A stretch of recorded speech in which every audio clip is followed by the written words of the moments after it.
Cette hebdo-édition du dimanche 22 juin 2025, bien le bonjour à tous et merci d'être sur STV.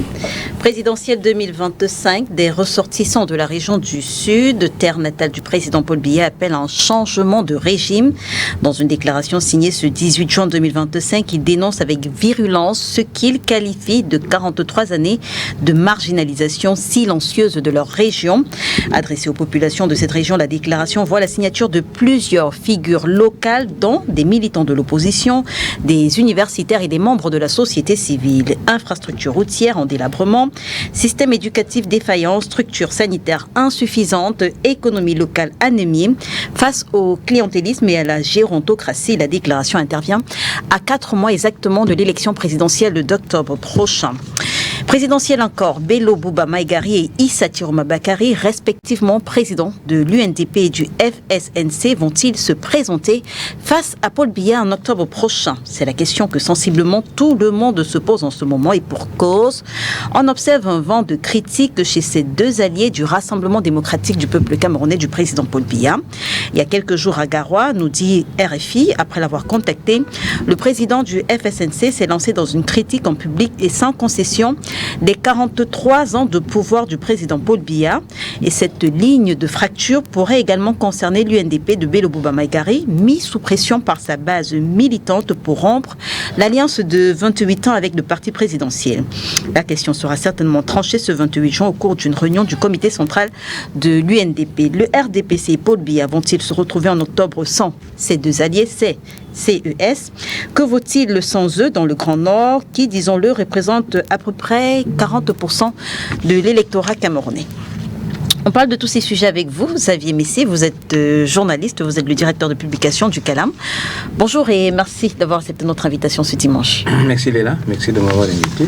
C'est toujours un plaisir de venir ici chez vous parce qu'on débat des sujets très importants pour l'avenir du pays.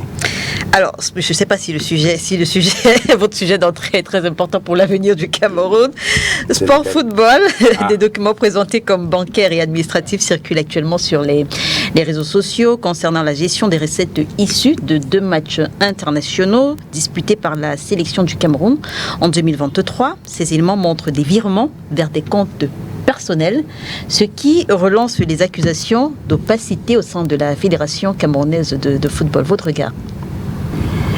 Mon regard est un regard de quelqu'un qui est surpris. Je suis surpris parce que quel est le problème? Quand on soulève l'argent public dans un compte privé. Ok, très bien. Cet argent public a été mis à la disposition du président de la Fédération camerounaise de football pour faire quoi? Pour disputer 2 matchs. 2 matchs internationaux. Et vous savez, le système de financement des matchs internationaux, c'est que quand le pays qui demande, ou la fédération d'un pays qui demande des matchs, finance à peu près à 90% des dépenses. Le reste peut être financé soit par l'État du pays sollicité, de l'équipe nationale sollicitée, ou par la fédération de l'équipe sollicitée. Je crois que ces choses-là ont été accomplies. Est-ce que les matchs se sont déroulés, oui ou non? Ils se sont déroulés. Est-ce que les conditions, c'est-à-dire de transport, d'hébergement, de nutrition, tout cela a été fait, oui ou non? Bon. Ça s'est passé, je crois, il y a bientôt 3 ans. En 2023. Voilà, 2023. Alors maintenant, du coup, subitement, on va fouiller dans une poubelle des recettes, des dépenses pour demander à la Fédération camerounaise des comptes. Est-ce que vous aurez eu le même discours, Xavier Messé, si ça ne concernait pas Samuel Eto'o-Fils, que je sais que vous affectionnez particulièrement, si c'était s'agit peut-être d'un ministre qui avait reçu l'argent d'un ministère dans son compte privé? Aurez-vous eu le même discours? D'abord, vous savez, chacun de nous a ses faiblesses quelque part, que ce soit en idéologie, que ce soit sur des personnes physiques, chacun de nous a, si on estime que je soutiens Samuel Eto'o, je l'ai toujours soutenu et c'est vrai.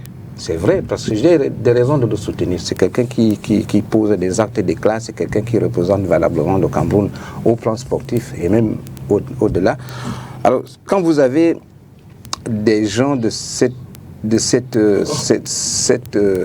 cette étoile, vous avez des gens de ce niveau, je pense que la première des choses à faire, c'est de ne pas les détruire. À défaut de les protéger, il ne faut pas les détruire. Mais systématiquement, nous constatons que des personnes qui développent leur équation personnelle et qui arrivent à un certain niveau de réputation, on voit beaucoup plus ce qui est considéré comme des défauts plutôt que d'exploiter le côté positif qu'ils ont en eux, à travers lequel ils ont posé des actes pour lesquels le pays en a même profité. Moi, je suis souvent peiné, même si je n'étais pas un admirateur de Samuel Eto'o, je suis toujours étonné de constater combien de fois ces garçons est matraqué à chaque instant. On ne voit pas ce qu'il fait de bon, mais tout le temps on est... Et puis maintenant, au fur et à mesure que l'élection à la présidence d'Afrique approche, tout de suite, on va dire, mais les matchs là, est-ce que vous avez vu en envirer de l'argent? Vous savez, la Russie, lorsque ce match-là se joue, la Russie est en train de chercher des actions qui peuvent faire briller son image à l'extérieur. Et le Cameroun, en ce qui concerne le football, est une référence mondiale.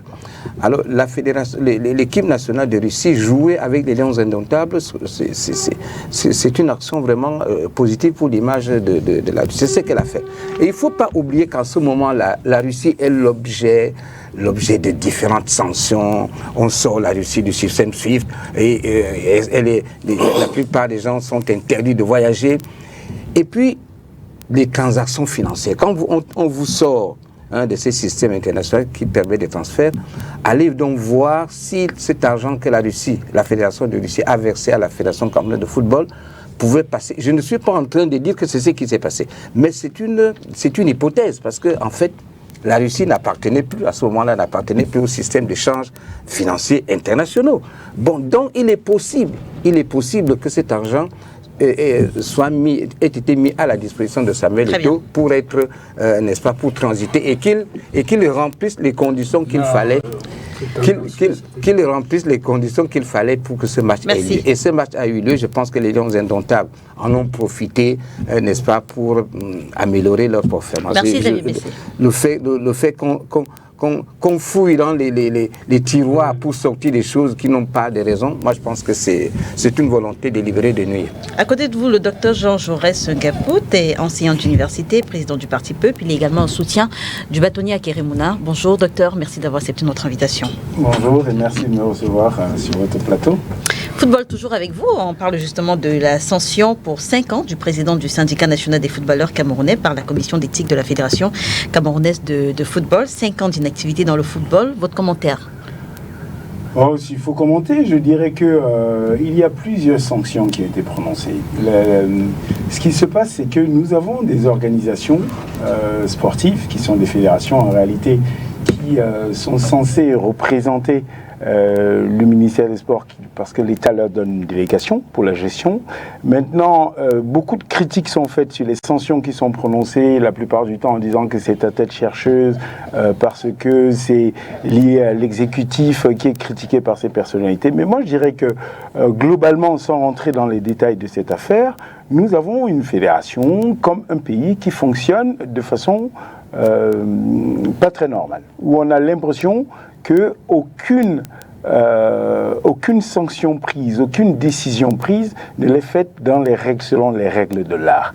Donc il n'y a pas de raison que si ça dysfonctionne comme ça au niveau de l'État, que ça soit quelque chose de différent au niveau des fédérations. En réalité, c'est le même environnement. Donc j'ai envie de dire que sur ces questions-là, bien sûr qu'on peut revenir, bien sûr qu'on peut se demander pourquoi ça arrive à un moment donné où il n'y a plus d'entente entre les différentes personnes, mais on est ici toujours attaché à ce fonctionnement qu'on a mis en place au Cameroun, où tout est lié aux personnes, au règlement de compte, à des situations qui sont toutes critiquables, parce qu'on n'a pas réussi encore à mettre en place un système qui soit indépendant de ces interactions personnelles qui parfois viennent poser des problèmes. Donc la fédération n'échappe pas à ce qui se passe globalement dans la gestion et la gouvernance de notre pays. Merci docteur d'être avec nous ce dimanche face à vous. Dieucam Tchameni, Dominique Dieucam Tchameni, homme politique, membre de l'ATR, l'Alliance pour la transition refondatrice. Bonjour monsieur Dieucam Tchameni, merci d'avoir accepté notre invitation.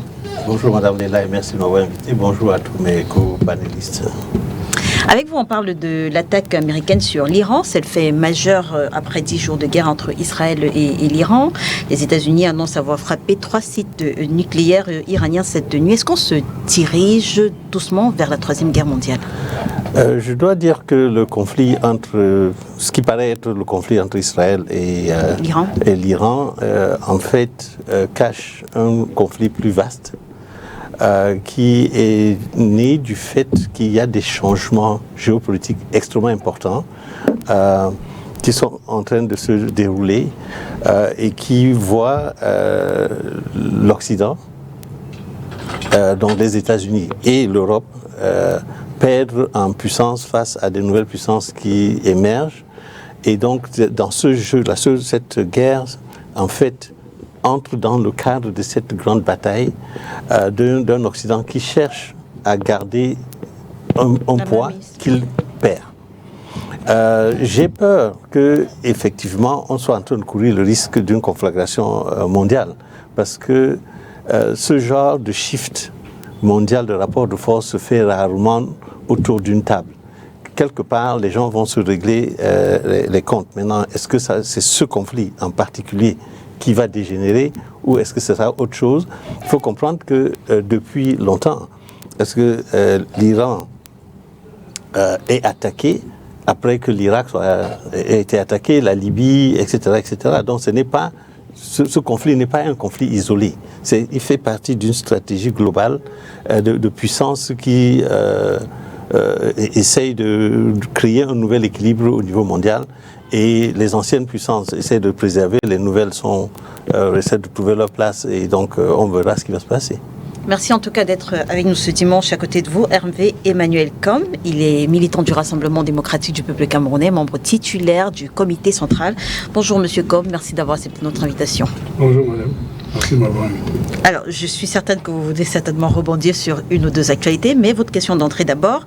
On parle du combat, ou plutôt de la posture de votre, vous savez que j'aime bien vous taquiner, de votre camarade Léon Téléonana, qui persiste à vouloir envoyer votre candidat au repos en contestant la candidature naturelle du président Paul Biya. À votre avis, quel est son avenir au sein de votre formation politique, si bien sûr il a encore un avenir, une analyse ou un commentaire à la lumière des cas Saint-Éloi Bidon ou même encore le professeur Messanga Nyamdi? Écoutez, vous avez un narratif qui déjà explique très bien que la question a sa réponse à l'intérieur. En gros, il n'a pas d'avenir, il n'a plus d'avenir au sein du RDPC. Ne concluez pas avant que je ne réponde. Si vous êtes militant et que vous savez lire et écrire, c'est le minimum. Vous lisez les statuts de l'association à laquelle vous appartenez. Et les statuts du RDPC qui sont contenus dans sa loi fondamentale, le livre jaune, indique que nous avons un candidat naturel. Nous, on n'est pas un parti qui passe 6 mois à chercher si son candidat est là ou pas. On a dans nos statuts la définition du candidat qui doit être le nôtre dans les élections présidentielles. Donc je crois que M. Onana doit retourner là où il est venu, à moins de se discipliner, dire qu'il n'était pas au courant, il n'avait pas lu les statuts, auquel cas c'est un militant terrible, comme on dit dans certaines associations, il n'a pas de place au RDPC. Mais quand j'ai fini de le dire, j'attire l'attention de nos camarades qui sont souvent investis de pouvoir d'investir les gens dans les élections, que l'irruption de M. Onana est la démonstration qu'il va falloir qu'on fasse mieux dans la sélection des gens. Parce que voilà quelqu'un qui n'habite pas le territoire camerounais, et il est conseiller municipal à Monatel. Et au renseignement que j'ai obtenu de l'intérieur, il était militant à peine une année avant qu'il ne soit investi conseiller municipal. Alors que nous avons des militants qui se battent tous les jours. Il n'est pas à mettre au même niveau que Messanga Nyamdi, non. Messanga Nyamdi est un militant qui, bon, a débordé, mais ça c'est un autre problème. Mais c'est un vrai militant.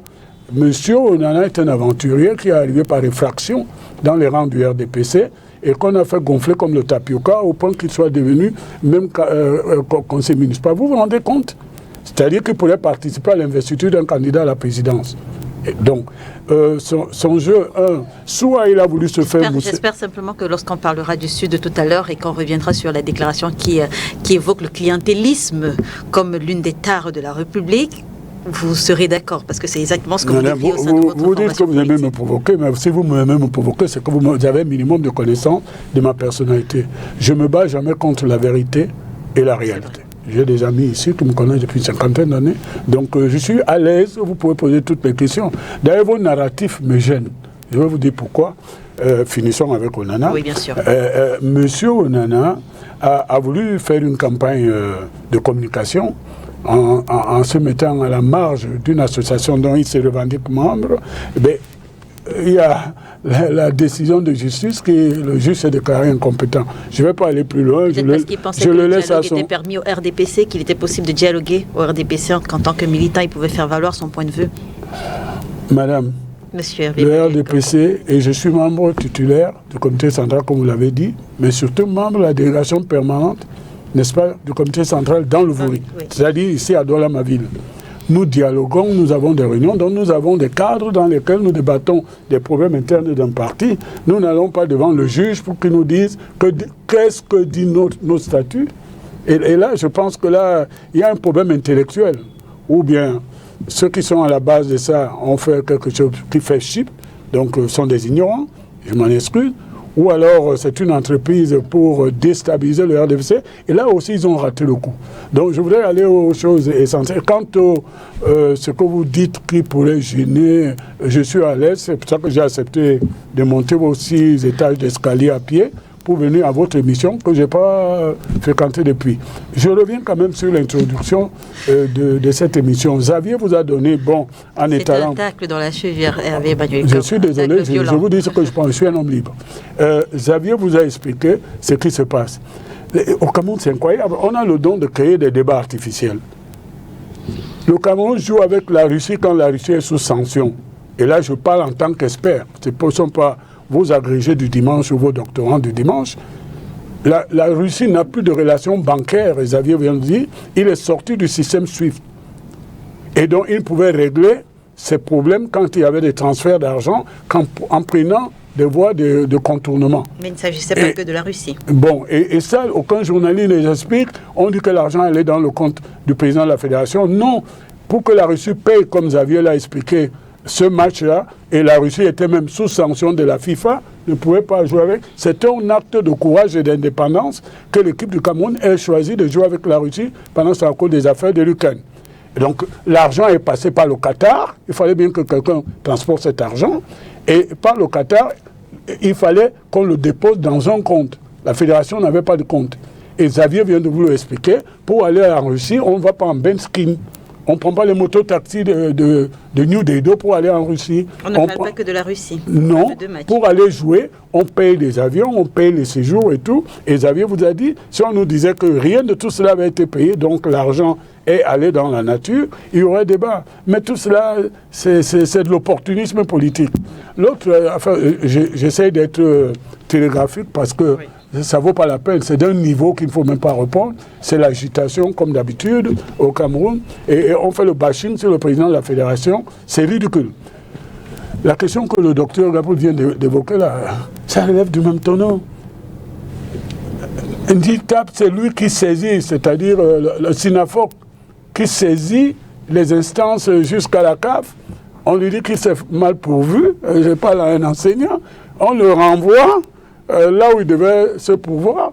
Il est rattrapé par le fait que, il n'y a aucune disposition, ça je le dis docteur, qui dit que les fédérations doivent agréer automatiquement des associations qui souhaitent avoir un agrément. Ça n'existe pas. Maintenant, là où tu as raison, c'est qu'il peut avoir des problèmes personnels et je ne rentre pas là-dedans. Il se trouve que ce soit Ndjitam, Jérémy, que ce soit Samuel, les deux personnes ont des liens personnels avec moi puisque Samuel me présente Ndjitam et je considère Ndjitam comme un garçon bien. Maintenant, pour des raisons qui leur sont propres, ils peuvent se séparer. Mais en droit objectif, c'est-à-dire dans l'ordre public, l'Africafoot ne commet aucune erreur dans la sanction. C'est-à-dire que vous avez fait, n'est-ce pas, un harcèlement. C'est comme demain, si nous déclarons que M. Onana n'est plus militant du RDPC, vous allez nous le reprocher. C'est lui qui allait devant la justice, on ne le connaissait même pas. Vous comprenez? Moi, je suis militant de la RDPC depuis sa création. Je n'avais jamais entendu parler de ce monsieur. Donc, en conclusion, que les narratifs du bruit en ville ne viennent pas troubler une émission où vous avez mis d'excellents panélistes et pour une fois, on ne va pas être avec des aboyeurs. Merci Hervé Emmanuel Combes. Je ne vous laisserai pas appeler mes panélistes habituels aboyeurs.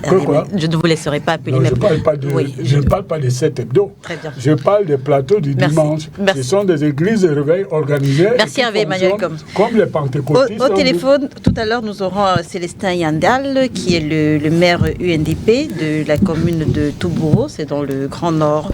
Donc, on discutera avec lui lorsqu'il s'agira d'aborder la question des alliances. Donc, présidentielle de 2025, je le disais, des ressortissants de la région du Sud, terre natale du président Paul Biya, appelle à un changement de régime. Dans une déclaration signée ce 18 juin 2025, il dénonce avec virulence ce qu'il qualifie de 43 années de marginalisation silencieuse de leur région.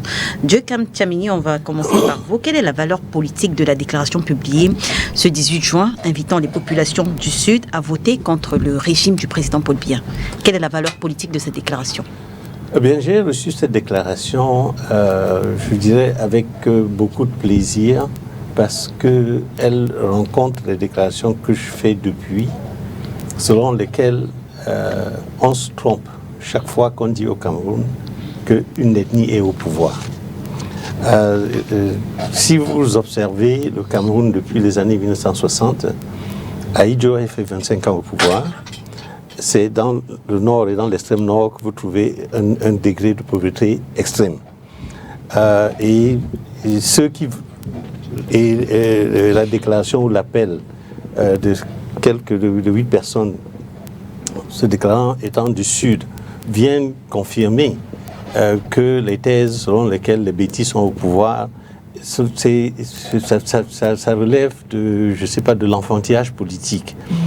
En fait, le Cameroun est dirigé par une oligarchie multiethnique et bilingue qui tient ce pays et qui a obtenu dans les années 60 un transfert de pouvoir des anciennes puissances coloniales. Et l'oligarchie est faite de factions ethniques qui se renouvellent au fil des années et qui se caractérisent par des batailles internes pour le partage du gâteau. Il est vrai que dans le cadre de ce partage-là, celui qui se trouve à la tête, la faction ethnique, dont le membre est le chef de l'État, à la part du lion, disons ça comme ça. Mais c'était une sorte d'équilibre instable et qui trouve toujours, à un moment donné, à l'orée des successions, une exacerbation de ces conflits-là. Et ce que vous voyez en train de se manifester n'est en fait que le produit de ces batailles internes qui naissent naturellement du fait que tout le monde sait que même naturellement, le chef de l'État actuel va incessamment quitter le pouvoir. Donc ces batailles de succession se manifestent aussi autant à l'intérieur même du RDPC que dans le pays, dans son ensemble, et chacun y va un peu du sien, quoi. Xavier Messé, quelle est la pertinence et l'opportunité de cette déclaration publique? La pertinence est liée. Parce que d'abord, c'est une douzaine de personnes qui ont signé et c'est pas n'importe qui. Vous retrouvez dans cette panoplie de noms des personnalités du monde politique et des personnalités du monde universitaire et qui ont des voix qui portent. Ça, et le contenu du message est éloquemment pertinent. Ils se sont élevés pour aller au-delà, comme disait Dominique, pour aller au-delà de ces petits clivages ethniques qui caractérisent notre environnement politique. Donc c'est des personnes courageuses qui, au-delà de leurs origines, sont sorties de là pour pouvoir produire une déclaration partagée, dont le contenu est vraiment partagé. Et je suis certain, le fait que nous en parlons aujourd'hui sur ce plateau, d'autres médias l'ont déjà relayé, je suis sûr que ça va être sur tous les plateaux de débat du dimanche et du week-end. Cela signifie que c'est une déclaration qui a son impact, qui va avoir son impact sur l'opinion publique, ça c'est certain. Mais ce qui me paraît quand même assez regrettable, c'est que après que cette déclaration a été rendue publique, où on retrouve vraiment ce que je pourrais appeler des sommités intellectuelles dans cette région du Sud, après que cette déclaration a été rendue publique, on a vu des gens politiques qui vont sur des plateaux de télévision, qui pondent des tribunes libres pour prôner l'unité nationale et qui ont osé écrire que, je peux le citer, hein, c'est monsieur, je crois qu'il est souvent invité chez vous, il dit que... Oui. Il a fait une déclaration malheureuse qui, en d'autres temps, les tribunaux se seraient saisis de cette déclaration pour le traduire en justice, parce que la haine, le tribalisme, c'est proscrit dans nos textes. Il dit qu'il ne comprend pas comment les dignes fils du pays, du terroir, qui portent des noms célèbres, ethniques célèbres, se permettent de signer ce genre. Ils profanent le nom de la lignée. Vous vous rendez compte? C'est-à-dire que ces gens-là n'ont plus la liberté, n'est-ce pas, n'ont plus la liberté d'agir. Ils n'ont pas cette distanciation de la tribu pour penser. C'est-à-dire on les oblige parce que vous êtes sortis d'une région, vous portez un nom, vous n'avez plus la liberté, n'est-ce pas, d'agir ou de protéger vos idées. De protéger, n'est-ce pas, ce qui vous paraît, ce que vous estimez être essentiel pour l'unité du pays. Si vous êtes né quelque part, il faudrait que votre comportement soit toujours, n'est-ce pas, relatif à la région, le village où vous êtes né. Alors, lorsque j'ai lu cette réaction de M. André Buter-Meka, je dis, mais c'est pas possible. C'est pas possible. Et vous savez, si c'est un autre parti politique, vous m'écoutez, si c'est un autre parti politique qui avait eu la réaction de M. Buter-Meka, mais vous auriez entendu, ce pays commencerait à brûler. Non, je rappelle que mais il a dit...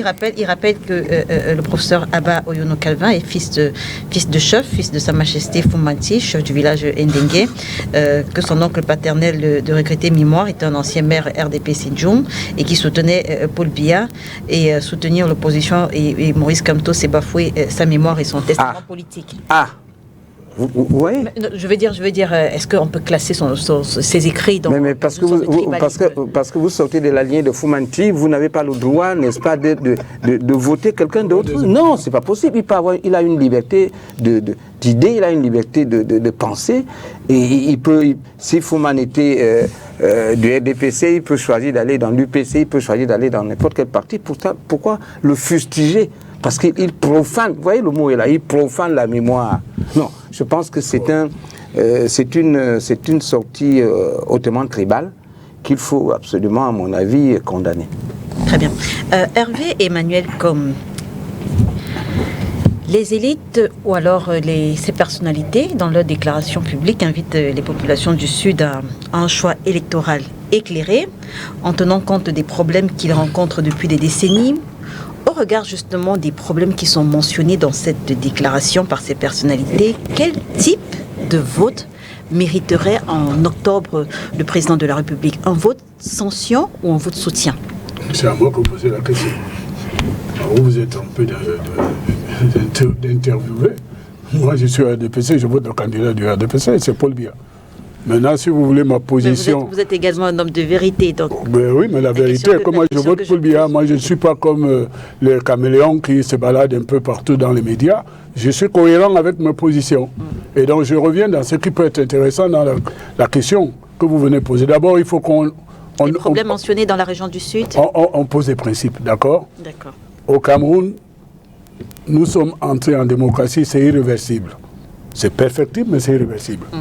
La démocratie entraîne la liberté d'opinion. Le document de ce groupe de 12 personnes, comme Xavier vient de dire, qui sont 12, je n'ai pas vu, c'est une opinion de 12 personnes. Et il ne faut pas en faire une affaire nationale au point d'invoquer les morts, aller exhumer les morts. D'accord? Et là, je ne suis pas d'accord avec tout ce qui suit. Moi, je parle de moi parce que je suis plus à l'aise. Je suis fils du péciste, d'accord? Je n'ai jamais appartenu, je n'ai jamais adhéré à l'UPC. Je suis le gendre du président Samuel Ebois, feu Samuel Ebois, et on verra tout à l'heure ce qui se passe au Nord. Ça a un lien avec ma famille. Je n'ai jamais été militant ni de l'UNDP, ni de MDP. Oui. J'ai des témoins ici, d'accord? Et Xavier a raison. Ce n'est pas parce qu'on vient de quelque part qu'on est condamné à poursuivre ce quelque part. Et donc, quand on l'a dit, on redevient dans la sérénité. Vous savez, les doctorants que vous invitez ici, je suis en train de créer une théorie du tapioca. Vous comprenez? Quand vous versez de l'eau, ça gonfle, après ça... Hein? Et il ne faut pas gonfler ce qui est inutilement, qu'on ne doit pas gonfler. Que 12 personnes prennent de faire une déclaration de cette nature, il n'y a pas d'insulte, tout ça, c'est une opinion.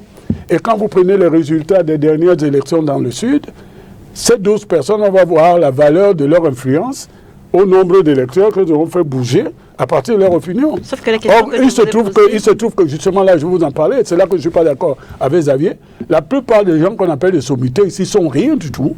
Ils sont sommités de rien, ils ont des diplômes, mais ils ne sont pas sommités.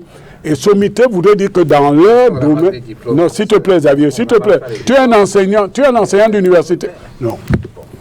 L'espace politique est pollué par une dégradation d'appellations plus ou moins contrôlées.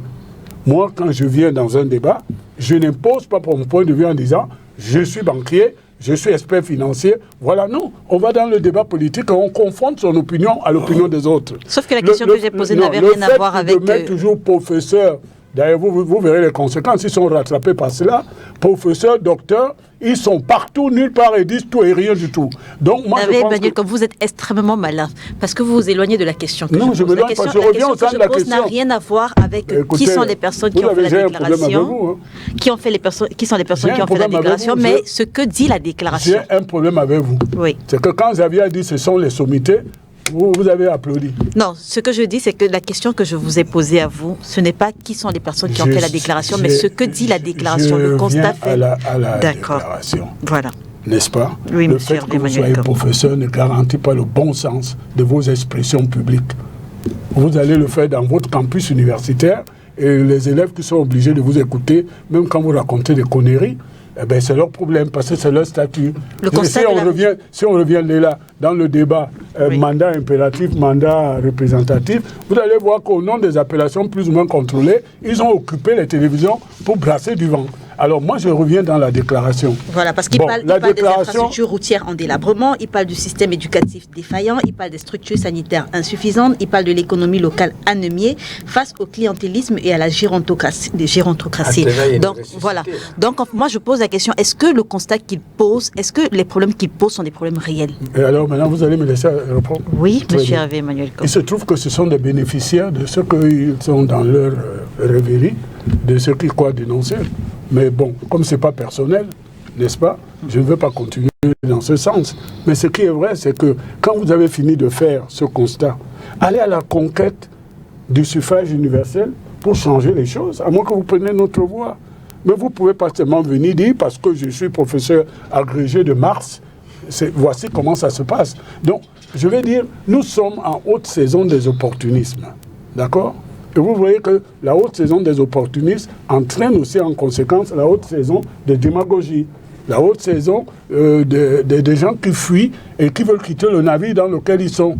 Vous verrez même que certains vont renoncer à leur nom de famille alors qu'ils ont été que bénéficiaires des privilèges des noms de famille. D'où je dis, on ne peut pas rejeter la sortie de Luther Meka totalement.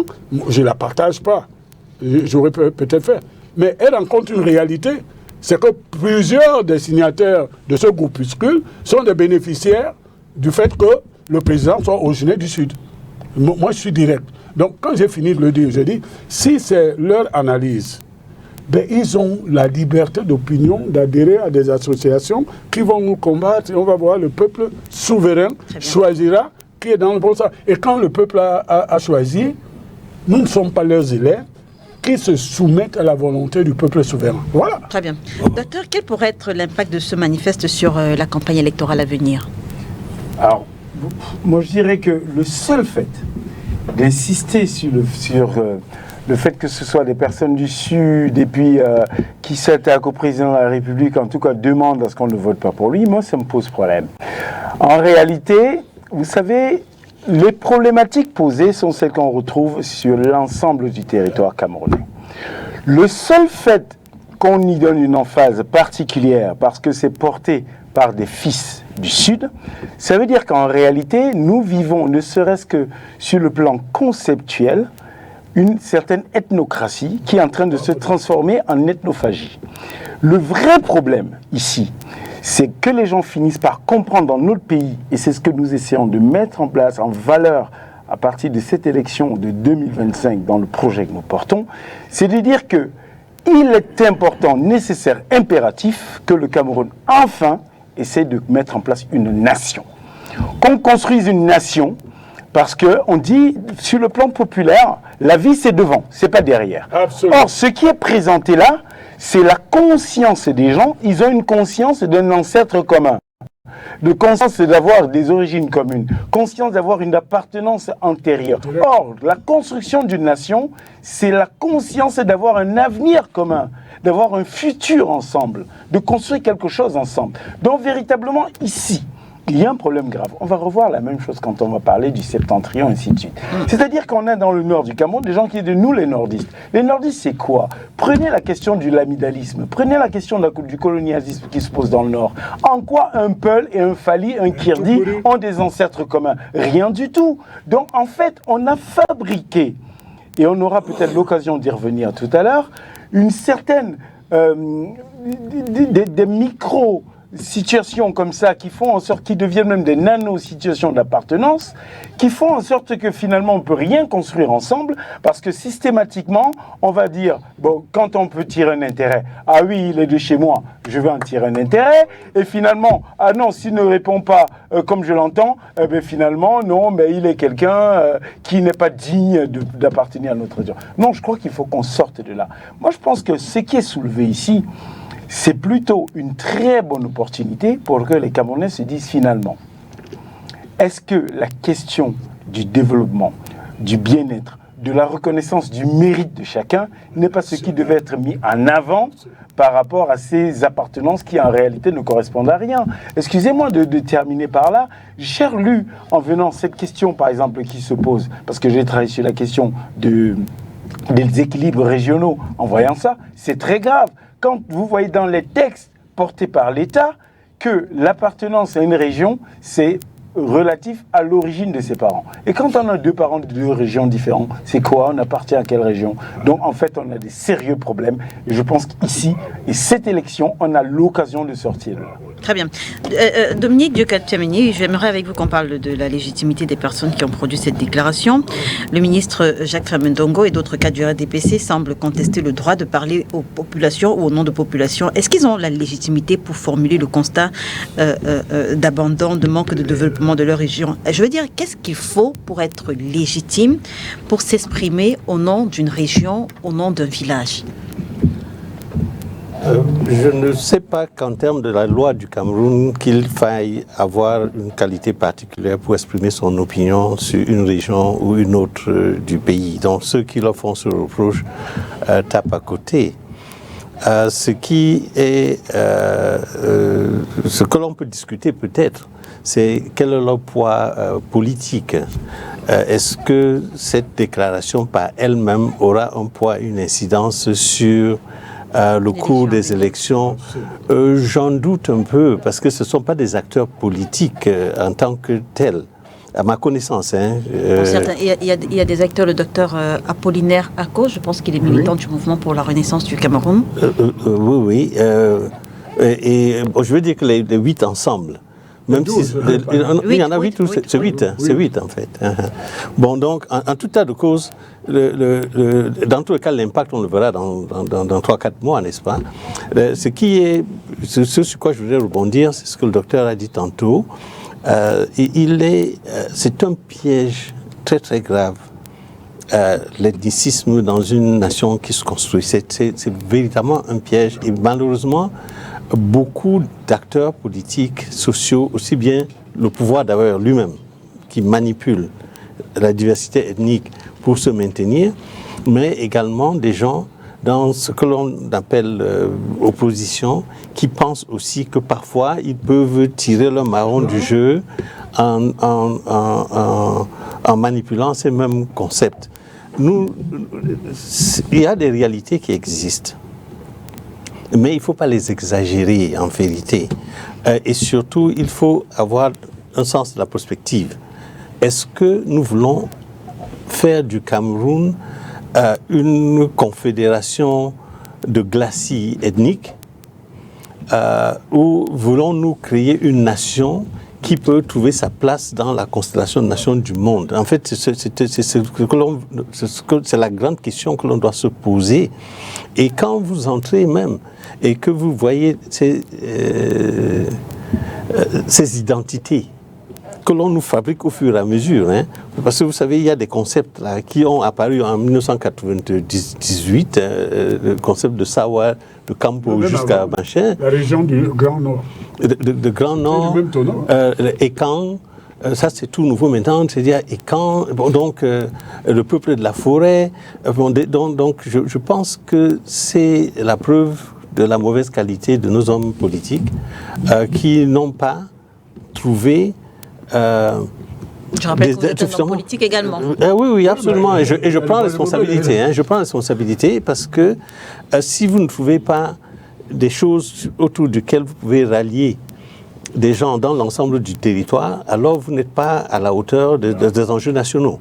D'ailleurs, quand vous analysez les chiffres des élections présidentielles de 92 jusqu'à aujourd'hui, ce que vous observez, c'est la victoire de l'abstention. Hein.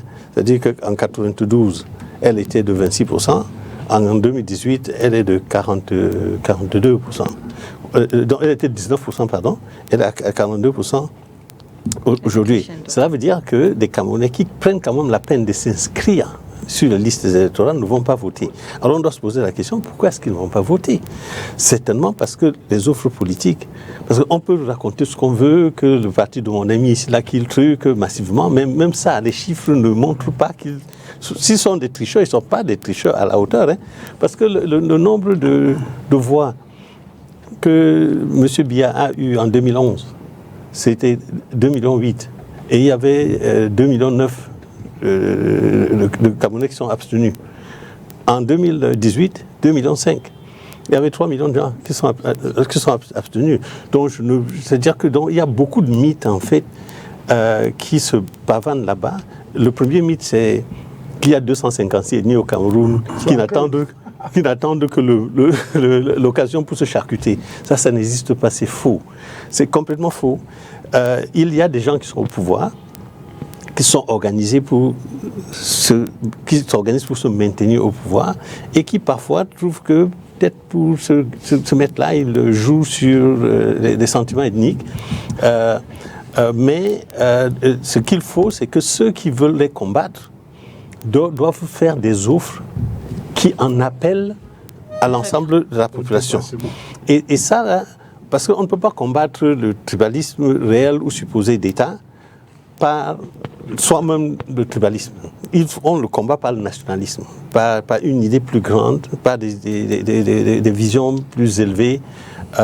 Et je crois que de ce point de vue-là, l'abstention des Camerounais montre bien qu'ils rejettent le pouvoir en place, mais que ceux qui offrent des choses, les chiffres sont clairs. Hein. Ceux qui ont à offrir ne sont pas encore en train d'offrir ce qui leur permet de se mobiliser suffisamment. Xavier Messa avant Emmanuel Com. Oui, merci. Je voulais dire rapidement, je voulais avoir une réaction très rapide sur chacune des personnes qui a parlé ici. Je commence par le Dr Ngapout. On a toujours l'habitude de généraliser, de dire des problèmes qu'un village, qu'une région pose, c'est identique, c'est partout, oui, c'est les mêmes problèmes. Alors, il faut en parler puisque c'est le même problème. On n'empêche pas une région de relever des irrégularités, des problèmes sociaux, économiques qu'ils ont dans la région. Quand vous dites que les problèmes que la région du Sud pose, on les retrouve partout. Donc c'est bien qu'ils les posent. Oui, mais c'est bien qu'ils les posent. Et il faut que chaque région, chaque village les pose. Maintenant, je ne suis pas vraiment d'accord avec mon frère Emmanuel. Vous savez, il ne faut pas banaliser la fonction d'enseignant. Qui s'appelle docteur ou professeur, il ne faut pas banaliser. Il faut prendre ça très au sérieux parce que la capacité pour un enseignant qui se retrouve devant une centaine d'étudiants tous les jours, chaque semaine, elle est importante. Son influence est très importante dans l'opinion publique. Il ne faut pas dire un seul instant que parce qu'il est enseignant, quel est l'impact qu'il a sur... Oh, non, c'est faux. Parce que vous savez, quand vous prenez Vous pouvez mépriser le titre de docteur ou de professeur. Non, Allez, c'est votre droit. Mais une personne qui a devant elle une population de jeunes à qui il s'adresse chaque jour et il contribue à façonner leur esprit critique, il faut prendre cette personne très au sérieux. Je peux répondre rapidement sur ce point. Je sais que tu es enseignant et j'ai du respect pour ton métier d'enseignant. Mais je vais dire, les curés, les évêques, les prêtres, les imams restent dans les cathédrales ou les mosquées. Et ce n'est pas une garantie qu'on va traduire à l'extérieur les discours, les envolées lyriques qu'ils peuvent avoir à la mosquée. Et quand ils sortent de la mosquée ou de la cathédrale, ils prennent le risque de la critique parce que ce n'est qu'une opinion. Et nous sommes des individus libres. Je ne néglige pas l'influence que peut avoir chacun dans son métier avec le public qui s'adresse à lui. Mais je veux dire, ça ne doit pas être un argument d'autorité pour dire que c'est ça la vérité à la sortie de cette opinion. C'est ce que je voulais dire. Il ne faut pas qu'il y ait de mésentente là-dessus. Si je devenais jeune, je passerais peut-être 4 agrégations pour occuper tous les plateaux. Vous comprenez? Mais ce que je veux dire, ce n'est pas un argument de dire que parce que quelqu'un a une appellation plus ou moins contrôlée, alors ce qu'il dit, c'est ça le sens de l'histoire. Je dis non. Moi, j'ai une éducation. J'ai une éducation qui fait que je n'ai pas peur de le caractère mosaïque des opinions. Et c'est ce que M. Kamthiameni vient de dire, quelque chose que je partage, tout comme le docteur. Ouais. Si nous allons dans un dépassement chacun de soi, de sa circonférence, de l'endroit où il est né, nous allons construire une nation. Mais si nous commençons à ériger les barricades, nous allons faire une déflagration. Bon, prenez par exemple là. Autour de cette table, il y a des ticards. Je ne sais pas qui. Mais faites une émission, vous qui avez de l'influence en tant que médiatrice. Qu'est-ce qu'un ticard? Ils sont dans combien de régions? Ils sont dans combien de régions? Et ils sont dans des régions où, si chacun défendait que sa région, les ticards seraient en tamponnement. Vous aurez des surprises. C'est comme, je lis des programmes politiques, comme nous dit, fédéralisme communautaire. Qu'est-ce que ça veut dire? Ça n'a aucun sens intellectuel, parce que, comme disait le docteur Ngapou, nous devons nous dépasser pour construire une nation d'avenir. Et nous ne savons même pas quelle est sa dimension. Et ça a des conséquences sur des questions qui nous concernent actuellement, telles que la binationalité, les mariages mixtes. Moi, par exemple, je suis né à Douala, d'un père qui est d'origine d'Assara-Maritime. J'ai grandi à Paris, 38 ans. J'ai épousé une Mbo et j'ai des enfants, j'ai même des enfants eurasiatiques, américains et français. Ma nation, c'est le Cameroun, parce que c'est mon choix, et je ne peux pas m'inscrire dans les débats fondés sur le tribalisme en disant les Bamileke occupent mon aire, donc tous les Bamileke sont comme ça. Non, c'est inacceptable. Vous comprenez? Donc, je suis pour qu'on construise. Je termine là-dessus parce que tu me mets dans une situation où, comme on va aller au poulailler, on dit qu'on n'aime pas les universitaires. Je n'ai aucun complexe. J'ai fait des études multidisciplinaires qui font que... Je dis simplement que quand vous sortez de l'université, considérez que vous n'avez qu'une opinion et vous la mettez à l'épreuve des autres opinions. Merci à vous, Mayekon. Alors, donc j'étais... Bon, enfin, on va pas monopoliser. D'ailleurs, mais c'est est-ce que le fait que certains appartiennent à des partis politiques opposés au président Paul Biya a un impact sur la crédibilité et la légitimité de leur déclaration? Bien sûr, c'est ça d'ailleurs l'essentiel. C'est ça le plus important dans cette déclaration-là.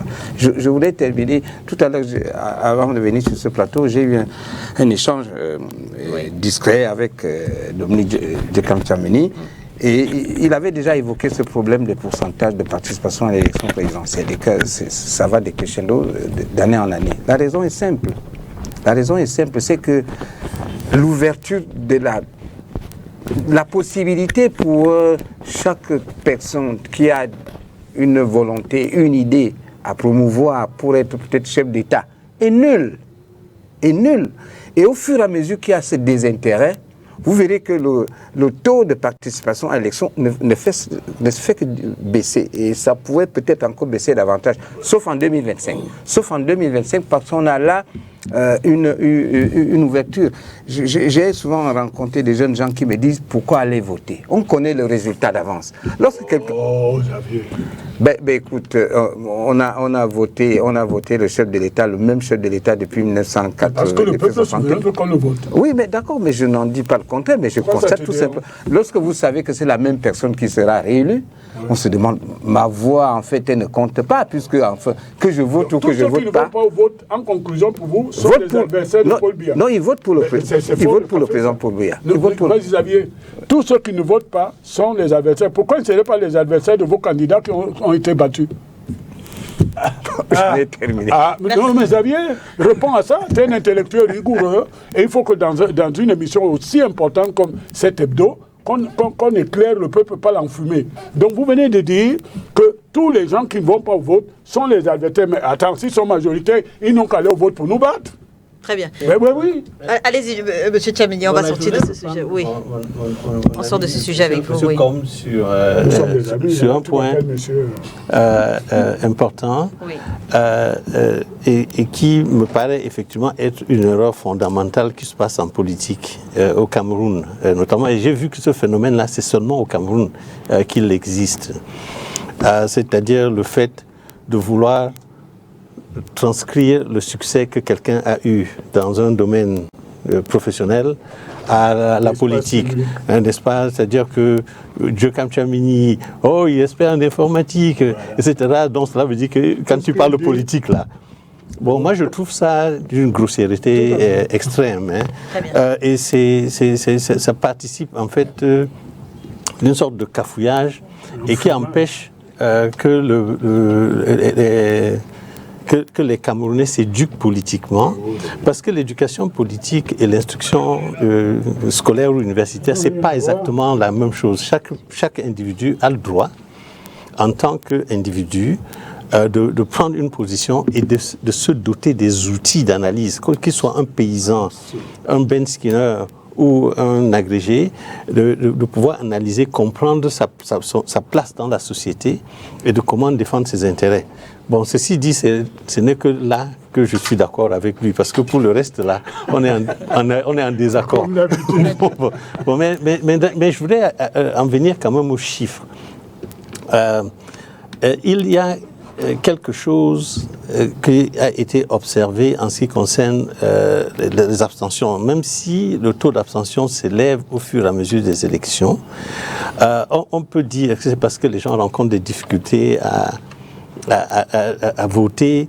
Je ne crois pas qu'il y ait une seule raison.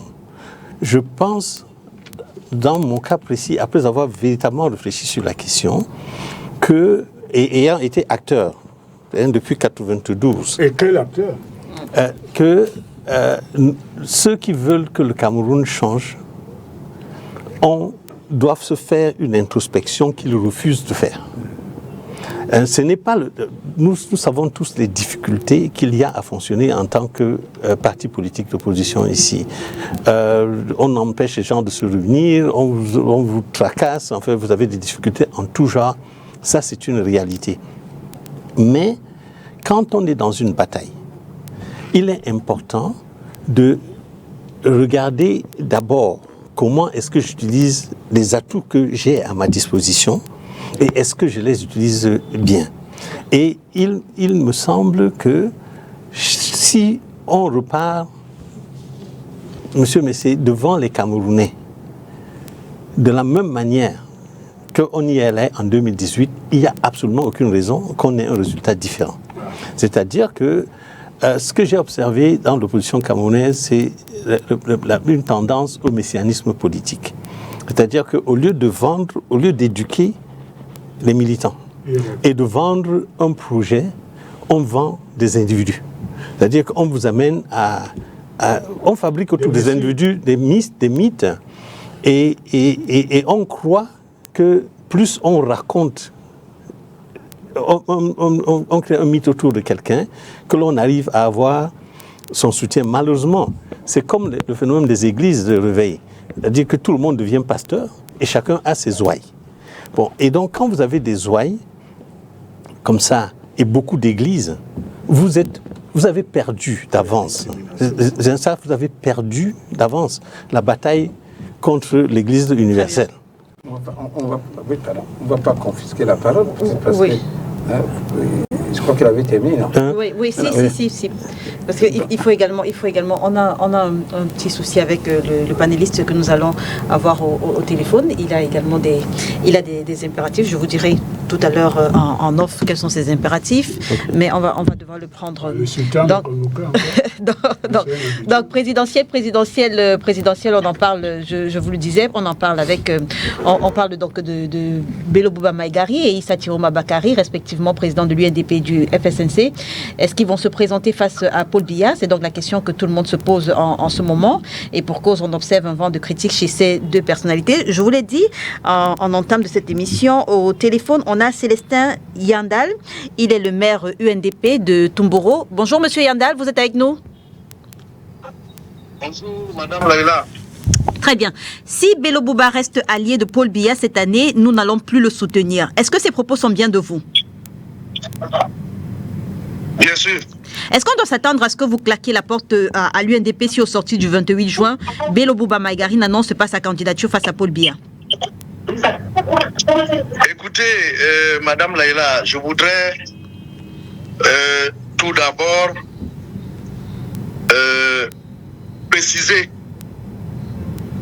que la réunion du comité central, qui est l'organe suprême en matière électorale, surtout en ce qui concerne la présidentielle, la proposition du parti, le parti est convoqué, disons les membres du comité central sont convoqués pour le 28 prochain. Et c'est à l'occasion de cette rencontre que la position de l'UNDP sera connue. Pourquoi est-ce que vous décidez de ne plus soutenir Bello Bouba Maïgari s'il décide de rester dans l'alliance avec le président Paul Biya? Quelles sont les raisons qui motivent votre sortie?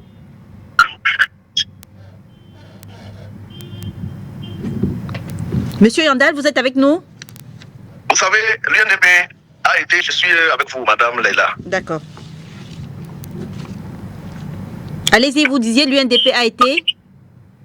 L'UNDP a été de tout le temps un soutien de poids pour le renouveau depuis bientôt 30 ans. Oui. L'UNDP a été un soutien de poids pour le RDPC depuis bientôt 30 ans.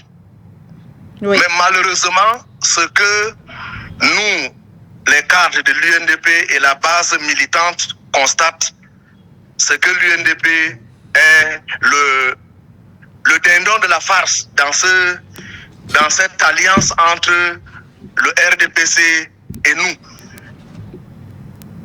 Qu'est-ce qui vous fait dire que vous êtes le dindon de la farce? Les engagements qui sont pris, dans le cadre de l'alliance gouvernementale entre l'UNDP et le RDPC ne sont pas respectés par notre allié. Lesquels, par exemple?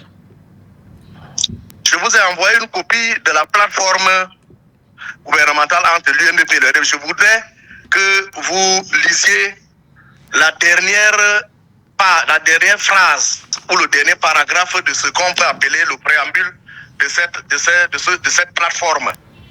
Il est clairement écrit que l'UNDP et le RDPC devaient travailler ensemble dans le but d'améliorer la démocratie dans notre pays,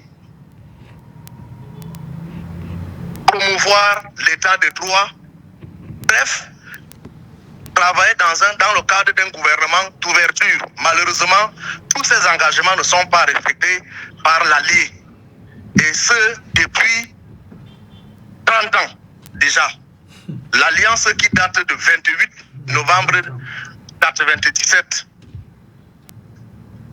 Aujourd'hui, la base militante qui se rend compte que cette alliance n'est autre qu'une farce pour nous.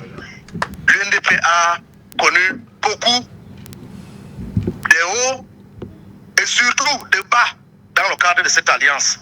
Aujourd'hui, surtout considérant la dégradation considérable du septentrion, la base militante entend prendre ses responsabilités en main et s'approprier cette plateforme avec les engagements qui ont été pris et au besoin travailler avec d'autres forces de changement pour améliorer ou encore sauver notre pays de cette situation dans laquelle il se trouve.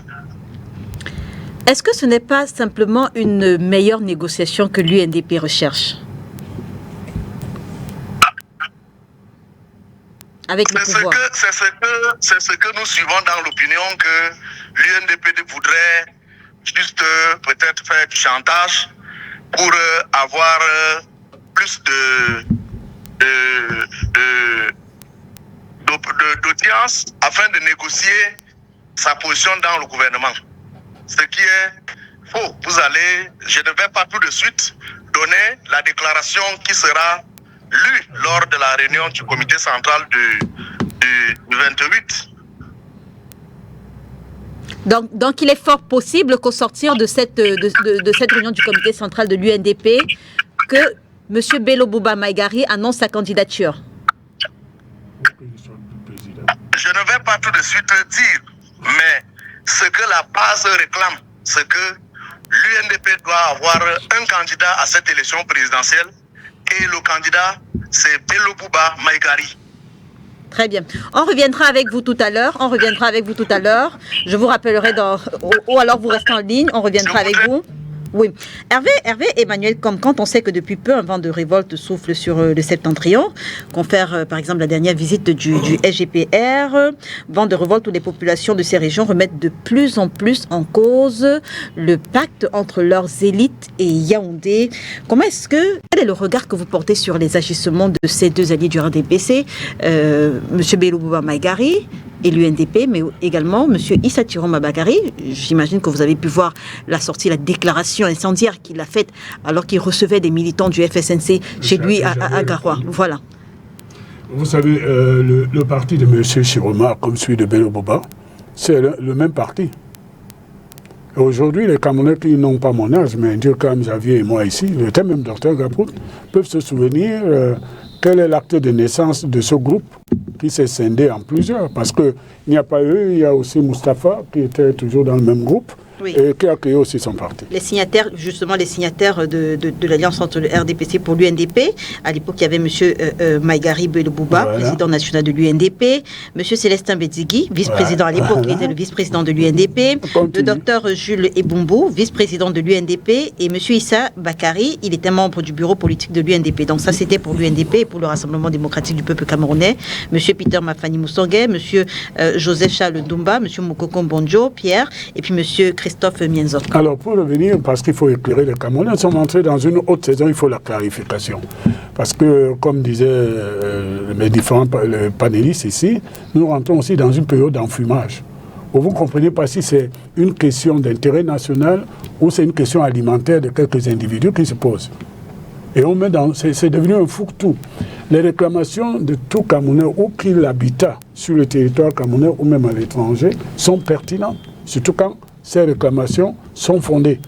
Donc le débat n'est pas de savoir s'il n'y a pas des compatriotes qui réclament plus de développement l'un et l'autre. Et c'est là que nous avons dit qu'au lieu de rester dans les affaires qui relèvent de la tribu ou d'une région, il faut être global. Si aujourd'hui les Camerounais posent des questions sur la santé, il faut apporter une réponse nationale à cette question. S'ils posent des problèmes sur la sécurité, il faut apporter cette réponse. Donc le fait d'aller se réfugier avec une méconnaissance de l'histoire du Cameroun et des composantes ethniques dans une espèce d'appellation plus ou moins contrôlée, Grand Nord, Grand Sawa, Grand Sanara maritime, vous ne répondez pas à la question. Un homme politique qui a un destin national est inclusif, il n'est pas exclusif. Il intègre la question nationale. Donc si les compatriotes à travers ces mouvements disaient le Cameroun, dans notre participation, a tel déficit, même si ils intégraient aussi les problèmes des autres, ce serait une démarche pertinente. Ce qui n'est pas bien et inacceptable. Je vous ai dit que mon histoire familiale me permet quand même de sortir. Les gens, ce qu'ils font là, ils l'ont fait déjà avec leur réunion de Garoua.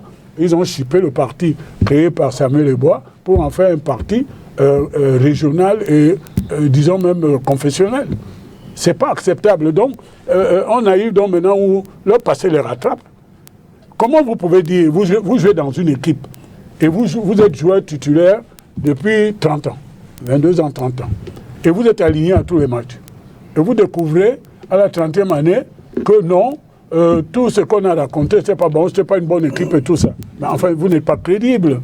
Et comme vous l'avez dit, il faut que vous tirez toutes les conséquences de ce que vous dites en temps réel. Vous ne devez pas entretenir l'ambiguïté ou la confusion une seule minute. Si moi j'étais aux affaires en tant que ministre ou responsable public et que je pense que je n'ai pas les moyens de ma mission ou que je ne suis plus en accord avec les objectifs qui m'ont été assignés, je m'en vais. Je n'entretiens pas la confusion, même 2 minutes. Parce que là, maintenant, on prend le peuple souverain. Il a commencé par celui qu'on appelle du Grand Nord. D'ailleurs, je dirais le mot du Grand Nord, parce que Xavier et moi, on a l'âge pour dire ce que ça veut dire.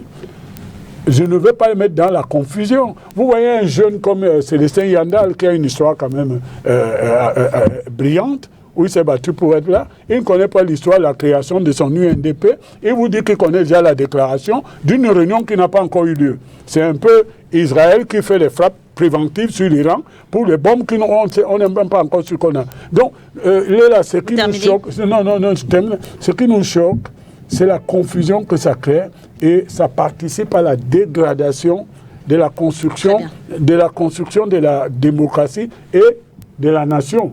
Donc nous ne pouvons pas accepter cela. Quant à maintenant savoir s'ils s'en vont, on a été aux élections, on était concurrents, hein, et on est sorti premier. Ils ne sont pas propriétaires des voies du Nord. Et comme le docteur Ngapouta a commencé à l'expliquer, la réalité va les rattraper. Quand vous prenez Célestin Yandal, vous mettez avec Guiba Ngatama et vous mettez Abdourahmane, vous êtes en train de faire un cocktail Molotov. Donc je crois qu'il est prétentieux de dire aujourd'hui que nous, on est propriétaires de voies de tel endroit. En réalité, c'est la paresse qui fait ça. Et il faut aller conquérir ces voies. Et je dis, si l'UNDP sort, c'est sa liberté. Ce ne sont pas les travaux forcés de notre association. Si le FSN sort, c'est sa liberté. Mais ils sont comptables des résultats dans le domaine dans lequel ils ont occupé des fonctions éminentes. Le ministère des Transports, le ministère de ceci, cela. Ils ne vont pas dire que tout cela, c'est seulement Paul Biya. Non, ce n'est pas Paul Biya qui a été 4 ans ministre des Transports quand Camerco a disparu. Ce n'est pas Paul Biya qui a été ministre quand vous avez une faillite dans certains domaines. Donc chacun doit prendre ses responsabilités. Merci. Et il faut que chacun tire les conséquences de ce comportement. Docteur, un comité central extraordinaire de l'UNDP convoqué au palais de congrès de Yaoundé le 28 juin, soit quelques jours de la convocation du corps électoral, signe de rupture avec le RDPC aux tentatives de repositionnement. Votre regard? Alors, mon regard, c'est que les partis politiques, il faut le redire, et je ne le dirai jamais assez, sont des animateurs de la vie politique. Ce ne sont pas les seuls qui décident à la place des citoyens. J'aime bien le rappeler, si on prend l'ensemble des militants de tous les partis du Cameroun, RDPC compris, ça fait 10% des électeurs du Cameroun. D'accord ? Donc, sérieusement, je pense qu'on en fait un peu trop à toujours être fixé sur les individus, sur leur destin personnel, sur les négociations qui ont plus ou moins marché, sur les choses sur lesquelles ils ne sont pas d'accord. Et effectivement, moi, je crois qu'il y a une nécessaire solidarité entre tous ceux qui ont participé au pouvoir par rapport aux résultats que nous voyons aujourd'hui. Maintenant, ce qu'il y a à dire, c'est que ça nous semble très important, c'est de dire que aujourd'hui, nul n'est propriétaire d'un électorat et que cette ouverture qui peut être facilitatrice, par exemple, pour nous, dans le projet que nous proposons, qui est porté par Kervouna, ce serait une bonne chose. Maintenant, ce qu'il y a à dire, et je vais revenir, si vous le permettez, en répondant à cette question, à une remarque qui a été faite tout à l'heure par M. Djekam Tchameni, qui fait partie des gens qui nous ont donné envie de chercher à faire bouger les choses quand nous étions étudiants et qui bougeaient. Sauf que le tournant des années 90 a été manqué. Le tournant des années 60 avec l'UPC a été manqué. il y a un troisième tournant, on ne va pas le manquer, parce qu'on dirait qu'on est un pays qui n'arrive pas à tourner, qui ne peut aller que tout droit et tout droit dans le mur. Donc essayons cette fois-ci de prendre le bon virage. Et prendre le bon virage, c'est de se dire que ce ne sont pas seulement les programmes politiques, c'est hyper important de travailler dessus. Mais j'aimerais juste rappeler à un aîné qui a vraiment fait des choses extraordinaires, que malheureusement, beaucoup de gens ont pensé qu'il s'agissait juste de proposer un programme. Nous avons une typologie d'électeurs qu'on est en train de construire et qui permet de dire qu'il y a des gens qui ne liront jamais votre programme, qui ne savent pas lire, qui vont être intéressés par quelque chose de particulier. Ce n'est pas rien lorsque les gens vous disent aujourd'hui Paul Biya toujours Shogar. Oui, il y a des gens qui ont voté pour lui parce qu'il est Shogar. Et ça fait partie de leurs critères à eux. Donc, à un moment donné, il est important de prendre en compte toutes les sensibilités. Et la question ici de penser répondre à la place de l'INDP, oui, c'est parce qu'il veut faire, on n'en sait rien. Mais ce qui est important, c'est que c'est nécessaire qu'il se pose des questions, qu'il remette en question un certain nombre de choses, et ça peut aider de toute façon à alimenter le positionnement des électeurs. Et c'est ce que nous recherchons. C'est-à-dire que l'intérêt, plus il y aura des gens qui vont se bouger, plus les partis vont faire cette animation, plus les gens vont se poser de questions et s'intéresser et se dire, ben finalement, je vais voter pour un tel ou pour un tel autre.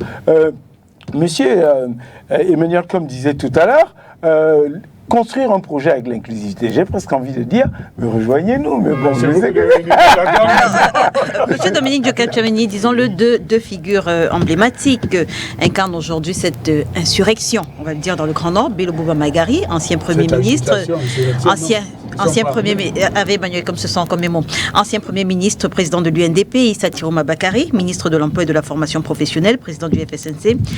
Politiquement, qu'est-ce qu'ils valent dans le Grand Nord? J'interroge leur poids politique.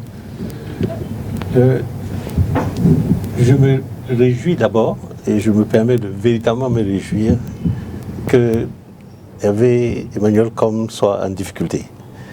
Parce que l'alliance qui a été faite par M. Biya, par le RDPC, oui, avec l'UNDP et le FNC et l'ANDP avant, d'ailleurs ça avait commencé avec l'ANDP, hein, pour la petite histoire, pour peut-être vos auditeurs qui sont un peu plus jeunes. En fait, au départ, à la sortie des élections de 1992, Bello n'accepte pas immédiatement l'offre du RDPC et donc le RDP passe par derrière, voit Moustapha, il crée l'ANDP et donc Moustapha et Issa Tiroma vont à l'ANDP et font donc un accord avec le RDPC. C'est passé en 1997 que Bello finalement accepte de faire se faire. Donc ça dure combien 28 ans quand même, et c'est beaucoup. Hein. Donc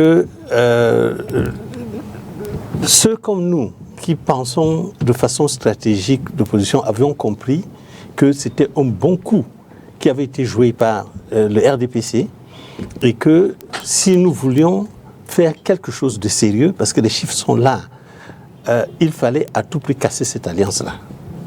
Et moi, j'y ai travaillé. Hein. C'est impossible de véritablement gagner la présidentielle si on reste dans un contexte où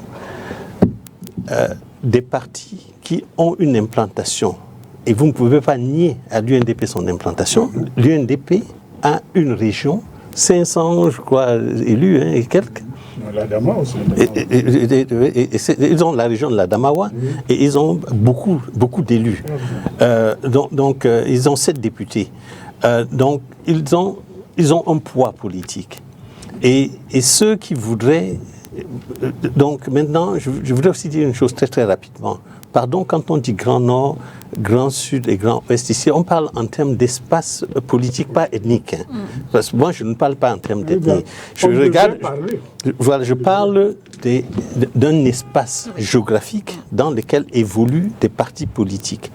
Il y a ce qu'on appelle le Grand Ouest qui contient donc le littoral, l'Ouest, le Nord et le Sud-Ouest, dans lequel évolue un ensemble de partis. Ce n'est pas un bloc mono-ethnique, c'est la zone un peu contestataire de l'UPC et des partis qui en sont dérivés. Donc, dans cette zone-là aujourd'hui, qui vaut environ 35% de l'électorat, il y a une faiblesse fondamentale, le fait de la guerre qu'entretiennent nos amis dans le nord et dans le sud-ouest pour empêcher le vote anti-RDPC. Parce que moi, je considère que cette guerre-là est finie depuis. Tous les sécessionnistes ont été tués. Le banditisme qui est maintenu là a un seul objectif, c'est d'empêcher les populations du nord et du sud-ouest de participer à les élections de 2025. Et maintenant, même si ce n'est pas intentionnel, le fait reste que très peu de gens vont voter là-bas, que en dehors du RDPC qui peut s'obtenir la protection des gens pour y aller, aucun leader de parti d'opposition ne va battre campagne là-bas. Donc du coup, le vote du Grand Ouest se réduit à peut-être 20%, 22%. Donc c'est pour ça que je trouve, c'est parce que du domaine du rêve, que des partis politiques qui se partagent cet espace-là pensent que seuls ils peuvent gagner. Parce que le maximum, là, c'est ça, 22%. Je ne dis pas que les gens n'ont pas des voix dans les autres, je peux dire, villages électoraux. Mais cette dispute, cette alliance, là, si elle n'est pas cassée, il sera extrêmement difficile que l'on puisse avoir que 2025 soit très très différent de 2018. Ça, c'est mon point de vue véritablement. Quand je me base sur les chiffres tels qu'elles sont, donc en résumé, c'est un phénomène extrêmement important.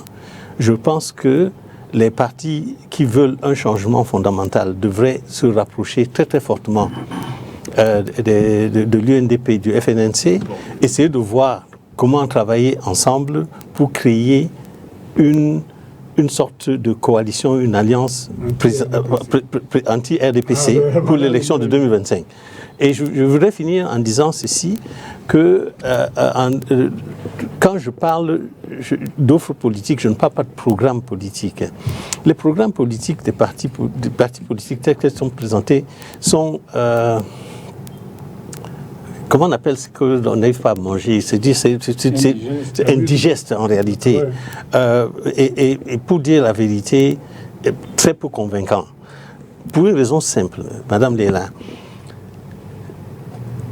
on ne peut faire un programme réel que quand on a des chiffres réels. Or, même la population du Cameroun, ils ne l'ont pas. Et les chiffres réels de la situation économique même du Cameroun, très peu de gens dans l'opposition l'ont en effet. Si vous avez suivi nos amis au Sénégal, Sonko et son président, ils ont dit que les chiffres que nous croyons être vrais, on a découvert autre chose quand on est arrivé au pouvoir, on a été obligé donc de réajuster rapidement. Et donc c'est très très difficile de véritablement construire un programme sérieux dans des contextes comme celui-ci.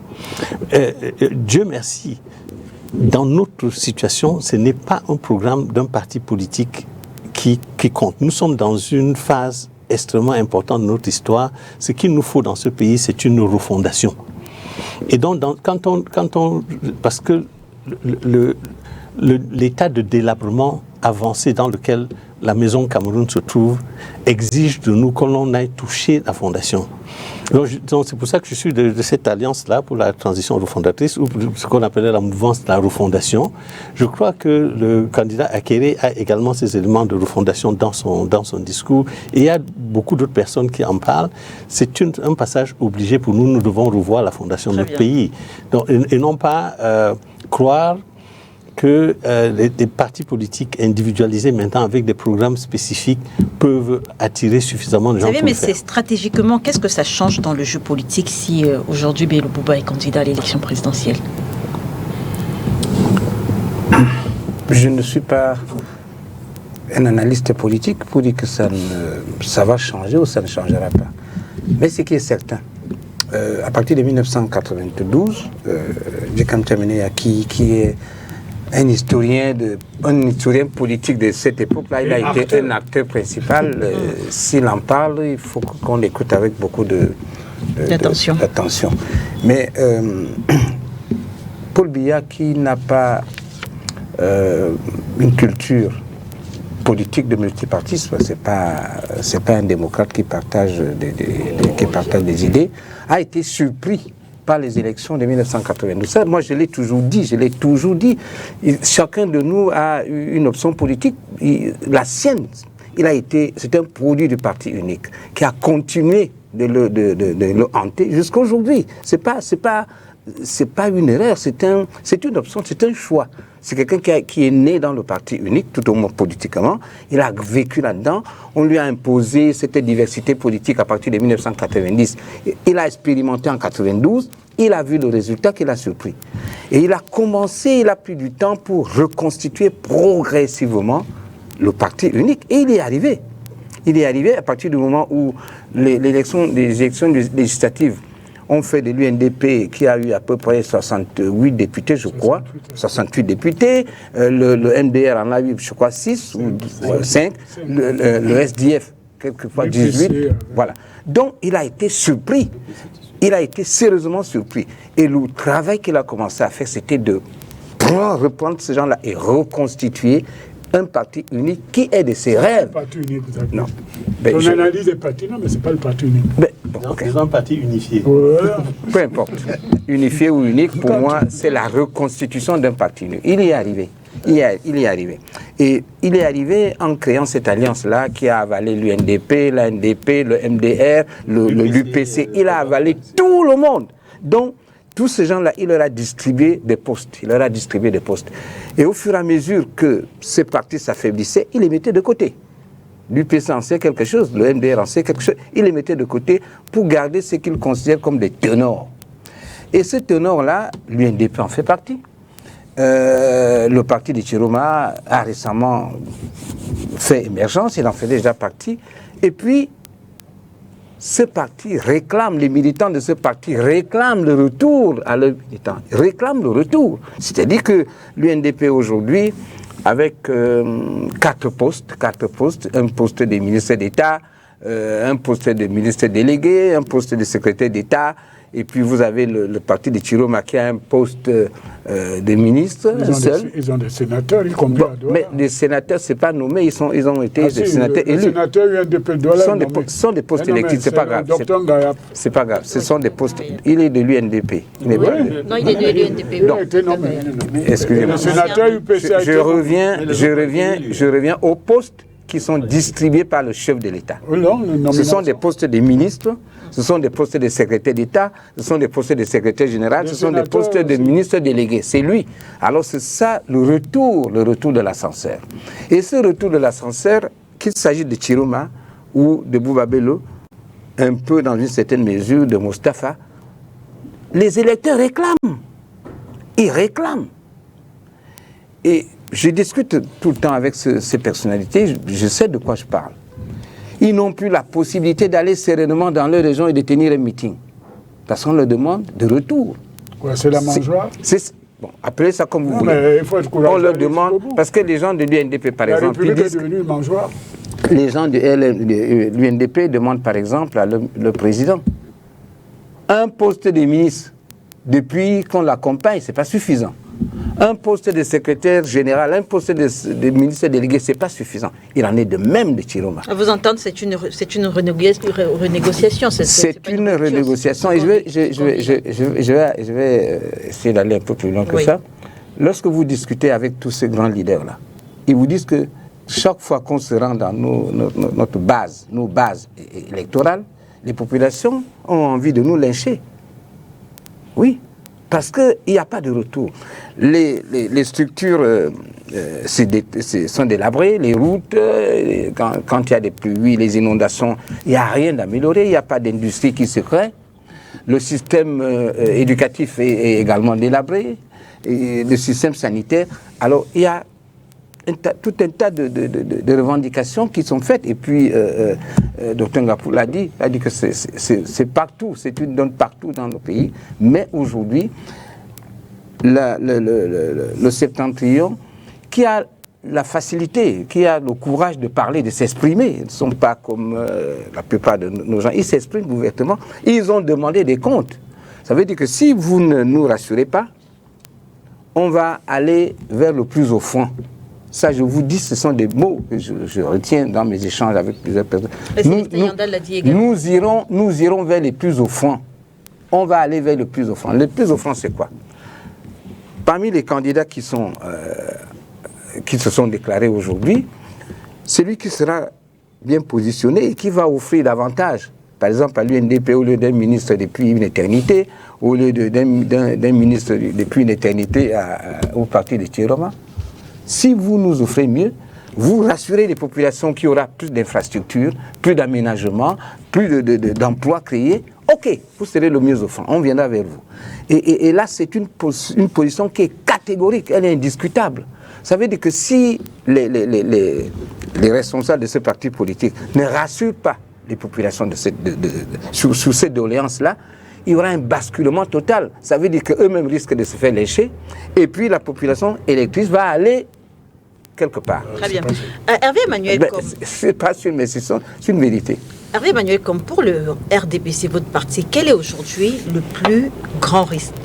Perdre le soutien ou que l'alliance disparaisse, l'alliance entre Bello Bouba Maïgari et Tiroma Bakary, ou alors l'émergence d'une véritable parole libre dans le septentrion, une parole hors système. On a pu voir l'appel des partisans du Grand Nord sursaut démocratique. On voit également Amadou Baba Abdourahmane qui se déploie sur le terrain. On voit ce qu'il a fait au football. On a écouté, on voit également Guibaï, Katama. On a écouté les trois évêques. En fait, c'est une parole libre, une parole indépendante. Quel est le plus grand risque aujourd'hui pour le RDPC? Perdre Issa Tiroma Bakary et l'UNDP de Bello Bouba Maïgari, ou alors l'émergence de cette parole libre? D'abord, la parole libre n'est pas un risque. La parole libre, si elle est faite dans le cadre de l'état de droit, est un objectif que nous devons tous soutenir, la liberté d'expression. Ce sont les confusions derrière et les agendas qui sont plus ou moins cachés qui posent un problème. Mais la liberté de la parole, vous n'allez pas me faire dire que vous inquiéterez le RDPC, non. Deuxième chose, le RDPC ne serait pas responsable s'il y avait rupture de ce qu'on peut appeler la majorité présidentielle avec ces deux partenaires importants. Et comme Xavier vient de le dire, je ne partage pas, moi j'ai un point de vue, ma conception de la démocratie, du vivre ensemble, c'est pas qu'on transforme l'État en mangeoire, un restaurant où chacun vient dans le menu et dit bon, hier j'ai mangé du tapioca, aujourd'hui je veux un porc épic. Ma conception, c'est que nous devons construire un État, et un État qui soit impartial, et un État qui réponde dans l'égalité, des efforts d'égalité avec des péréquations fortes, le développement partout. Je ne sous-estime pas les problèmes que rencontrent mes compatriotes dans ce que vous appelez le Grand Nord. Je conteste cette appellation parce que, une parenthèse quand même, parce que c'est une opportunité pour qu'on éclaire les plus jeunes. Le régime avant avait appelé toutes les régions qui sont plus éloignées. Que voulez-vous, le gars qui habite Bagno était dans la même région que celui qui habite à Mora. Hein? On nous disait qu'ils avaient un seul dirigeant. C'était un projet politique caché pour coaliser certaines zones afin d'être le soutien du parti qui était là. Et ça, le président Biya n'a pas suivi ce truc. Il a donné la liberté en train de faire en sorte que l'administration soit plus proche des administrés. Alors, pour revenir à ça, le RDPC ne souhaite pas la rupture pour qu'on construise. Mais je crois qu'on doit construire cela dans la loyauté. Et on doit construire ça dans l'intérêt du Cameroun et du peuple camerounais. On doit construire ça dans le respect des engagements pris. Là, je reviens pour dire, et Xavier, ça le cale parce que nous sommes aussi des amis de plusieurs que vous avez cités là. Moi, ça risque d'être une vanité personnelle. Je connais Bello Bouba Maïgari depuis 50 ans. Et donc la perte de l'UNDP comme allié du RDPC aura un fort impact voilà, et je connais sur vos chiffres. Chiroma est mon aîné parce que je portais son... Oui, Chiroma est mon aîné parce que je portais son sac quand il allait jouer au basket. C'est un grand basketteur. Mais cela ne m'interdit pas de dire qu'en ce moment, je souhaite la transparence. Je ne parle pas encore de l'UNDP parce que ce n'est pas encore effectif. Célestin Yandal est en train de faire la prospective. Il a raison. Il est dans son parti. En ce moment, Saïdou Maïdaïti est également sur un plateau avec le même discours. Permettez-moi de vous dire une chose. Xavier n'est pas allé jusqu'au bout. C'est une bombe que je vais déclencher. En fait, ce qui se passe là, c'est qu'on n'a pas encore soldé la transformation de l'UNC. Et c'est un réflexe des groupes qui étaient résistants à l'évolution d'un nouveau parti ouvert sur la compétition veulent se reconstituer pour peser par le chantage. Si vous reprenez tout ce monde-là, ayons le courage de dire, et ça c'est pas le RDPC, c'est Hervé Emmanuel comme fils de ce pays et qui a vécu plusieurs des étapes de cette situation à domicile.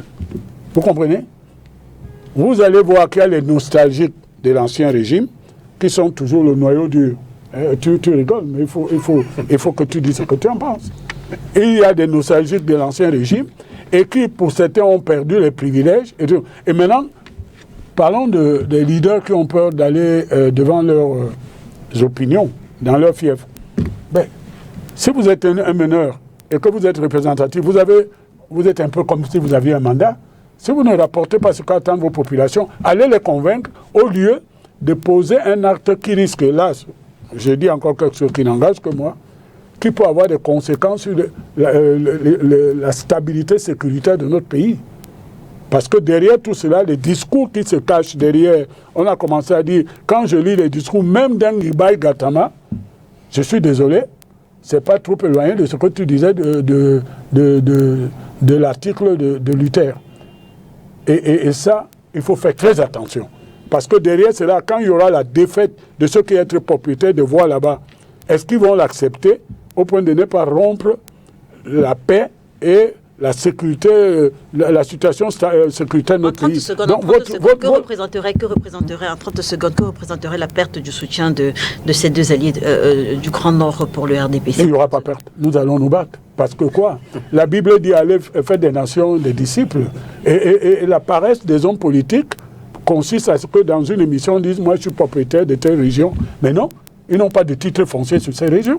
Nous allons convaincre des difficultés qu'on a eues dans les projets de développement et de ce qu'on entend faire. Et Xavier a dit quelque chose, que si quelqu'un venait proposer autre chose, ils vont lâcher le RDPC. Mais attends, un tiens tu as, mais deux tiens tu l'auras. Ça veut donc dire qu'on ouvre la voie à la démagogie, des gens qui vont leur dire nous allons au paradis, alors qu'on peut, en allant convaincre en disant nous avons fait ça, sur l'ensemble du territoire et dans ces régions.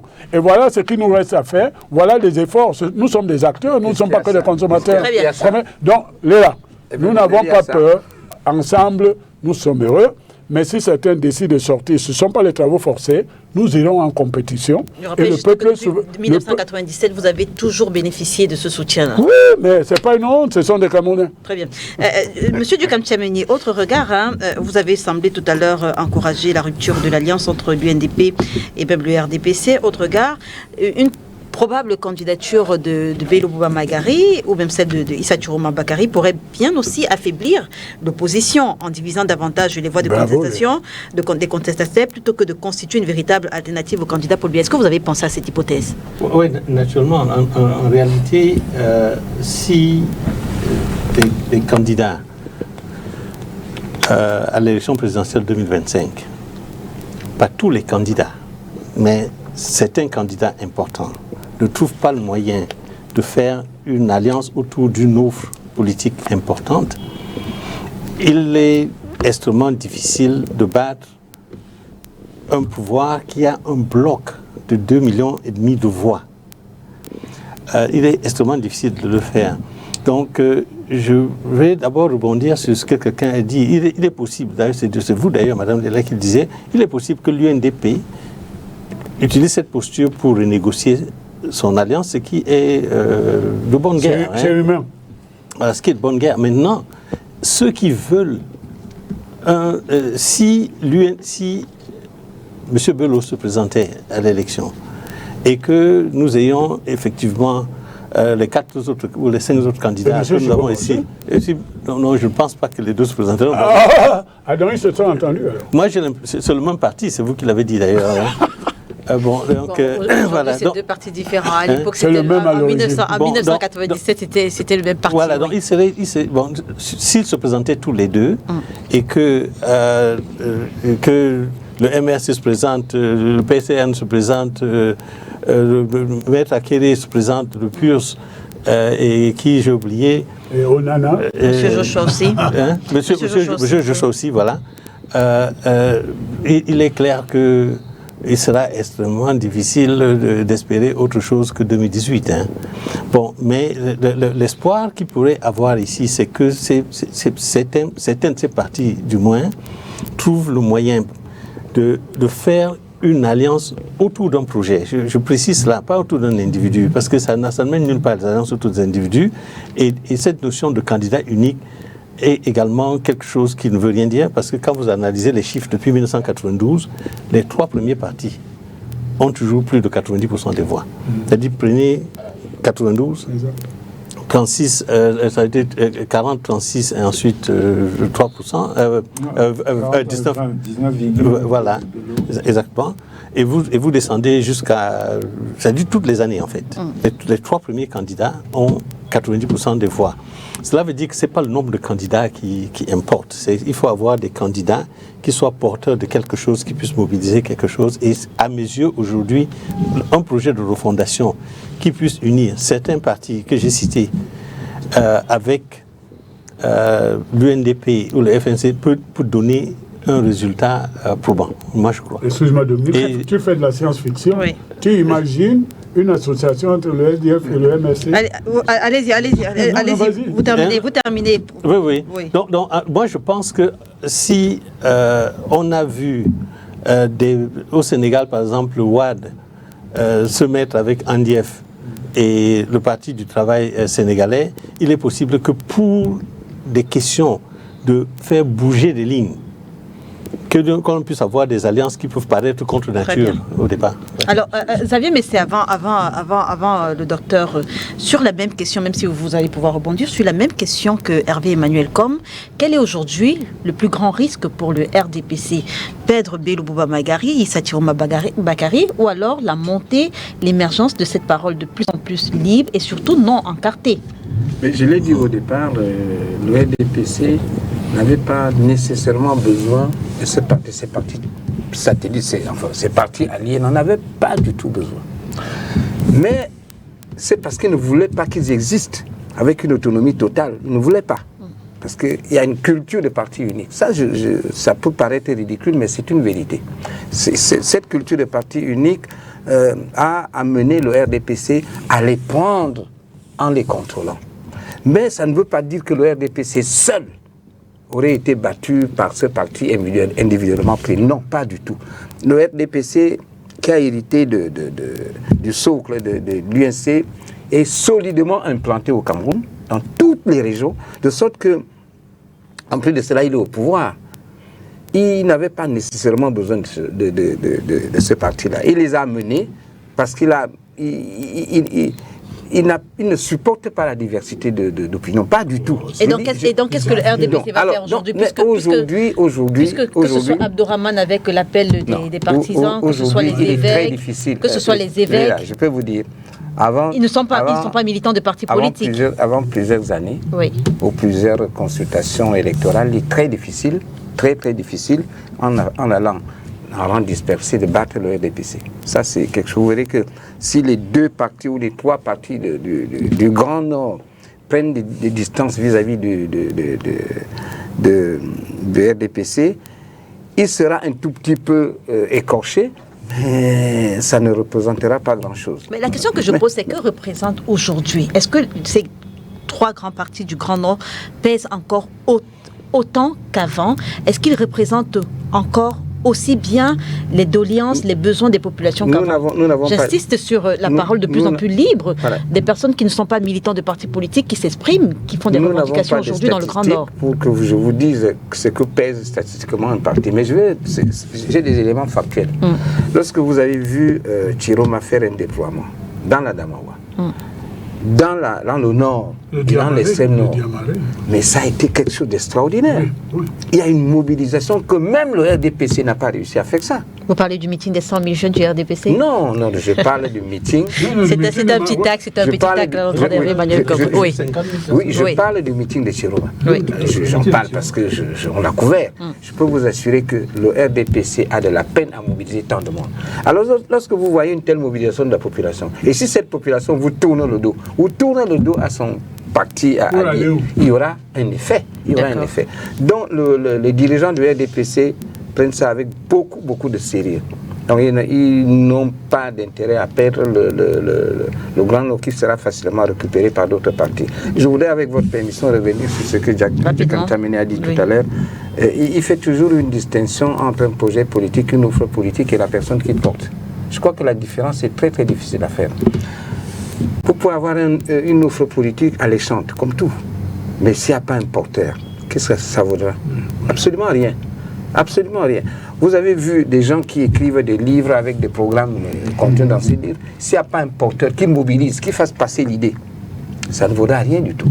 Vous allez constater également que, et je crois que c'est vous qui l'avez dit, un programme politique qui est élaboré dans un document, fut-il un document numérique ou tel, et qui n'est pas lu.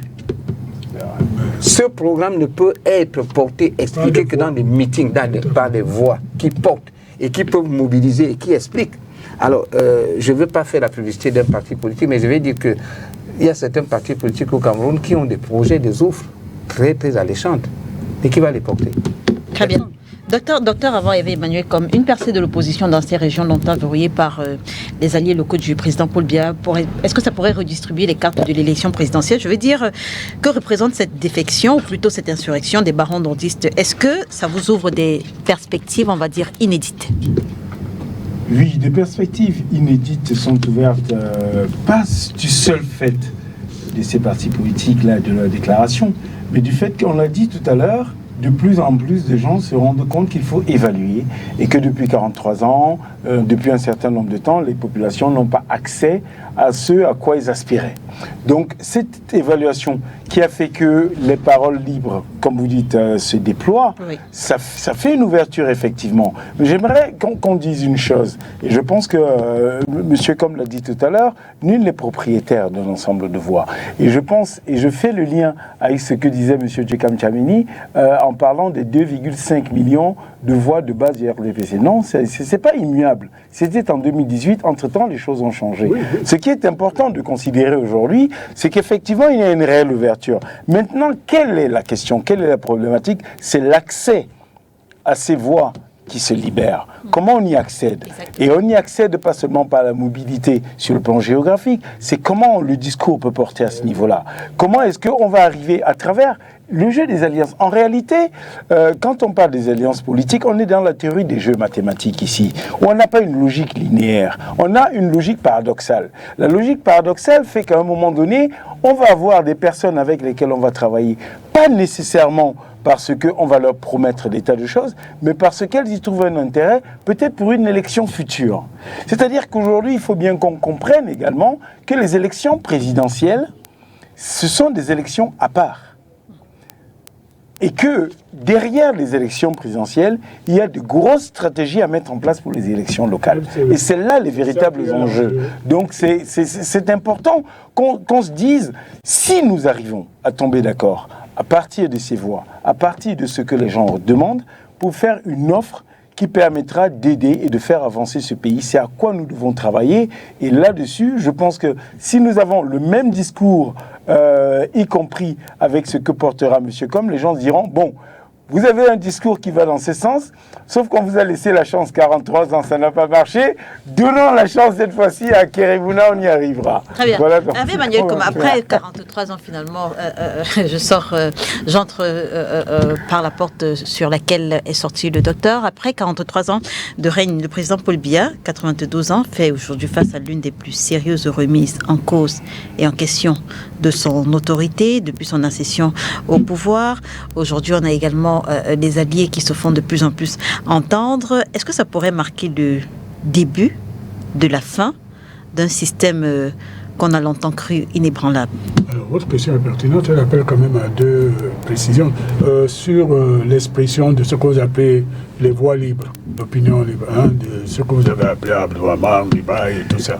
Mais c'est tout bien, on est en République et c'est la liberté d'expression. Sauf que à suivre certains d'entre eux, c'est l'anarchie qu'ils souhaitent, parce qu'il n'y a aucun instrument d'encadrement des voies qu'ils proposent et il n'y a même pas un projet alternatif. Ça, c'est la première remarque. La deuxième remarque, c'est que je suis plutôt du côté de Jacques Kamtameni, mais même si je n'ai pas la même expression, les programmes, ce sont les combines des partis, des associations politiques. Il faut que les partis politiques aient des projets. Donc, le programme est tactique, c'est-à-dire on se met ensemble pour conquérir le pouvoir, se partager les postes. C'est ce que j'ai entendu. Hein. Or, les projets vous imposent de vous poser et de promettre stratégiquement le développement et l'avenir. Donc, moi, je crois qu'il faut être précis. La dernière chose, c'est que je suis désolé, comme je ne suis pas membre de ces mouvements, et bon, leur sort, je relativise, hein, c'est important dans le cadre de la majorité présidentielle, mais c'est l'inversement du calendrier électoral qui les a joué un tour.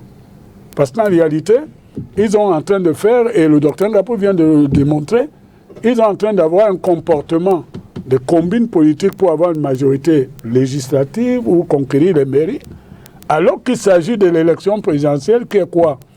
Et c'est là que je vais revenir à votre point. L'élection présidentielle, c'est la rencontre d'un homme, d'un projet avec le peuple souverain. Et de ce point de vue, dans l'offre politique, dans la compétition commerciale politique qu'on a actuellement, Paul Biya est le meilleur candidat et il est le seul à avoir un projet de société. D'accord? Les autres sont là dans le commentaire des faits divers qu'on ne peut pas contester. Les voitures sont en retard. Attends, le tour cycliste a été annulé à Douala, 7e tour. C'est une réalité. Il ne faut pas que ça continue comme ça. Et quand je vais dans le magasin, Xavier et moi on se connaît, on ne me demande pas ma carte du RDPC pour me faire une réduction. Le coût de la vie, c'est un chantier dans lequel nous devons nous battre. Et on ne peut pas commencer les constructions des autoroutes en inversant le bon sens. C'est-à-dire on commence par Yaoundé, on met 15 ans et on continue à avoir des infrastructures accidentogènes. C'est quelque chose, nous devons nous battre pour dire qu'on va faire mieux. Mais maintenant, quand j'ai fini de le dire... Justement, quand vous avez fini de dire ça, vous appelez quand même les J'ai terminé, maintenant quand j'ai fini de dire... Le président Paul Biya, est-ce que ce n'est pas contradictoire quand à mon âge, malgré le fait que j'ai séjourné à l'étranger, comme Xavier, comme j'assume le bilan de Paul Biya et je dis qu'on va faire mieux pour l'améliorer parce que... Combien de temps il vous faut? 43 ans encore? La construction d'un pays, c'est un peu comme l'histoire de l'Iran. Quand vous vous attaquez à l'Iran et que vous ignorez les 4000 ans d'histoire que ce pays a, vous n'avez rien compris. Et on ne construit pas un pays simplement en 4 décennies. Bien sûr, je n'excuse pas des échecs, les détournements, le fond de corruption, il faut les combattre avec plus de vigueur. Mais je veux dire, Paul Biya est le garant de la stabilité. Il est le garant du fait que même comment on le sait si on n'a pas vu quelqu'un d'autre à l'œuvre? Mais parce que nous avons, en analyse comparée, là je vais faire aussi comme les amis de Dr Ngapou, parce que je suis universitaire aussi. Vous regardez autour de nous, vous voyez des pays qui disparaissent. Il y a une déflagration territoriale de plusieurs pays. Vous avez la situation de la Côte d'Ivoire, et quand les Camerounais viennent chez vous ici, parce que vous avez le DIMAT, et tel pays nous parle, mais ces pays leur parlent. Et Paul Biya disait, justement, la situation, l'instabilité de nos pays voisins et du monde dangereux dans lequel nous vivons devient une question de sécurité nationale de notre pays. Donc il faut intégrer tout cela. Le développement, ce n'est pas seulement alimentaire. Vous avez répondu à la question que j'ai posée. Vous avez dit que Paul Biya est le meilleur risque. Oui. Je vous repose la question. Comment est-ce qu'on sait que Paul Biya est le meilleur risque si en 43 ans... Moi, je ne veux pas essayer là où il y a un risque mortel, existentiel. Comment vous savez qu'il y a un risque si vous n'avez pas essayé? Je vais vous dire une chose. Oui, Emmanuel Com. Le destin d'un pays, ce n'est pas un jeu de cours de récréation. Nous connaissons. Vous comprenez? Quand vous prenez les variations climatiques et intellectuelles de la plupart des compétiteurs ou des aboyeurs, vous comprenez qu'il ne faut pas aller avec les aventuriers. Nous préférons avoir quelque chose de solide. J'ai une vieille Mercedes, je préfère la garder que d'aller acheter une marque qui se coupe en deux comme du papier. Donc moi je vous dis, Paul Biya, c'est sûr. Et c'est celui il y a des marques également qui tiennent, qui ne se coupent pas en deux. Vous ne le saurez jamais si vous n'essayez pas. D'abord, c'est Dieu qui nous donne le temps de vivre. Et ici au Cameroun, on confond les instants, les moments et le temps. Le Paul Biya n'est pas l'éternité. Mais aujourd'hui, il est là. Et il est en capacité de nous maintenir toujours cette stabilité, surtout notre sécurité collective. Merci. Je ne veux pas ouvrir la porte à un débat avec des aventuriers qui, pour certains, ne sont là que pour des raisons alimentaires. Très bien. J'aimerais, en 2 minutes ou en 1 minute, chacun, vraiment, c'était pas prévu, mais j'aimerais qu'on parle, parce que Dieu Kamtiamini tout à l'heure a évoqué la question des chiffres qui ne sont même pas certains. J'aimerais en 2 minutes qu'on parle rapidement du recensement général de la population camerounaise, parce qu'on va vers une élection. Tout porte à croire que les Camerounais iront une fois encore aux urnes, sans savoir combien ils sont. Je rappelle justement que le dernier recensement général remonte à jusqu'à 2005. Ensuite, il a fallu attendre 4 ans pour avoir les résultats. C'était en 2009. Entre 2005 et 2025, 20 années se sont écoulées, 20 années et 2 élections. Bientôt, on aura 2025. Comment est-ce que vous analysez, Dioukam Tchamini, avec vous d'abord en 2 minutes, comment est-ce que vous analysez cette absence de recensement? Est-ce uniquement un problème de trésorerie? Non, c'est scandaleux ce à quoi on existe aujourd'hui. Oui. Parce que nous avons un pays qui depuis plus d'une vingtaine d'années fonctionne sans savoir quel est le nombre de gens qu'il y a dans le pays. Il est vrai qu'on peut faire des projections mathématiques, mais sur 20 ans, c'est trop.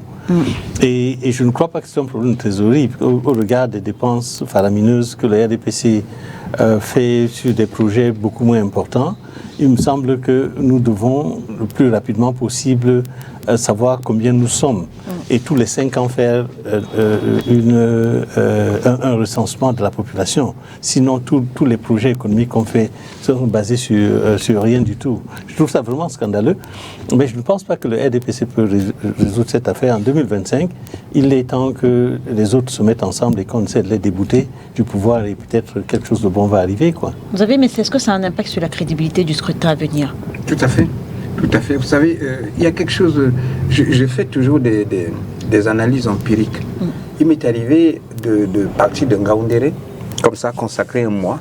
Je pars de Ngaoundéré, j'arrive à Kousseri. Je passe un mois à aller dans et puis revenir. Un mois. En toute sécurité. En toute sécurité. Mais vous savez, lorsque je prends...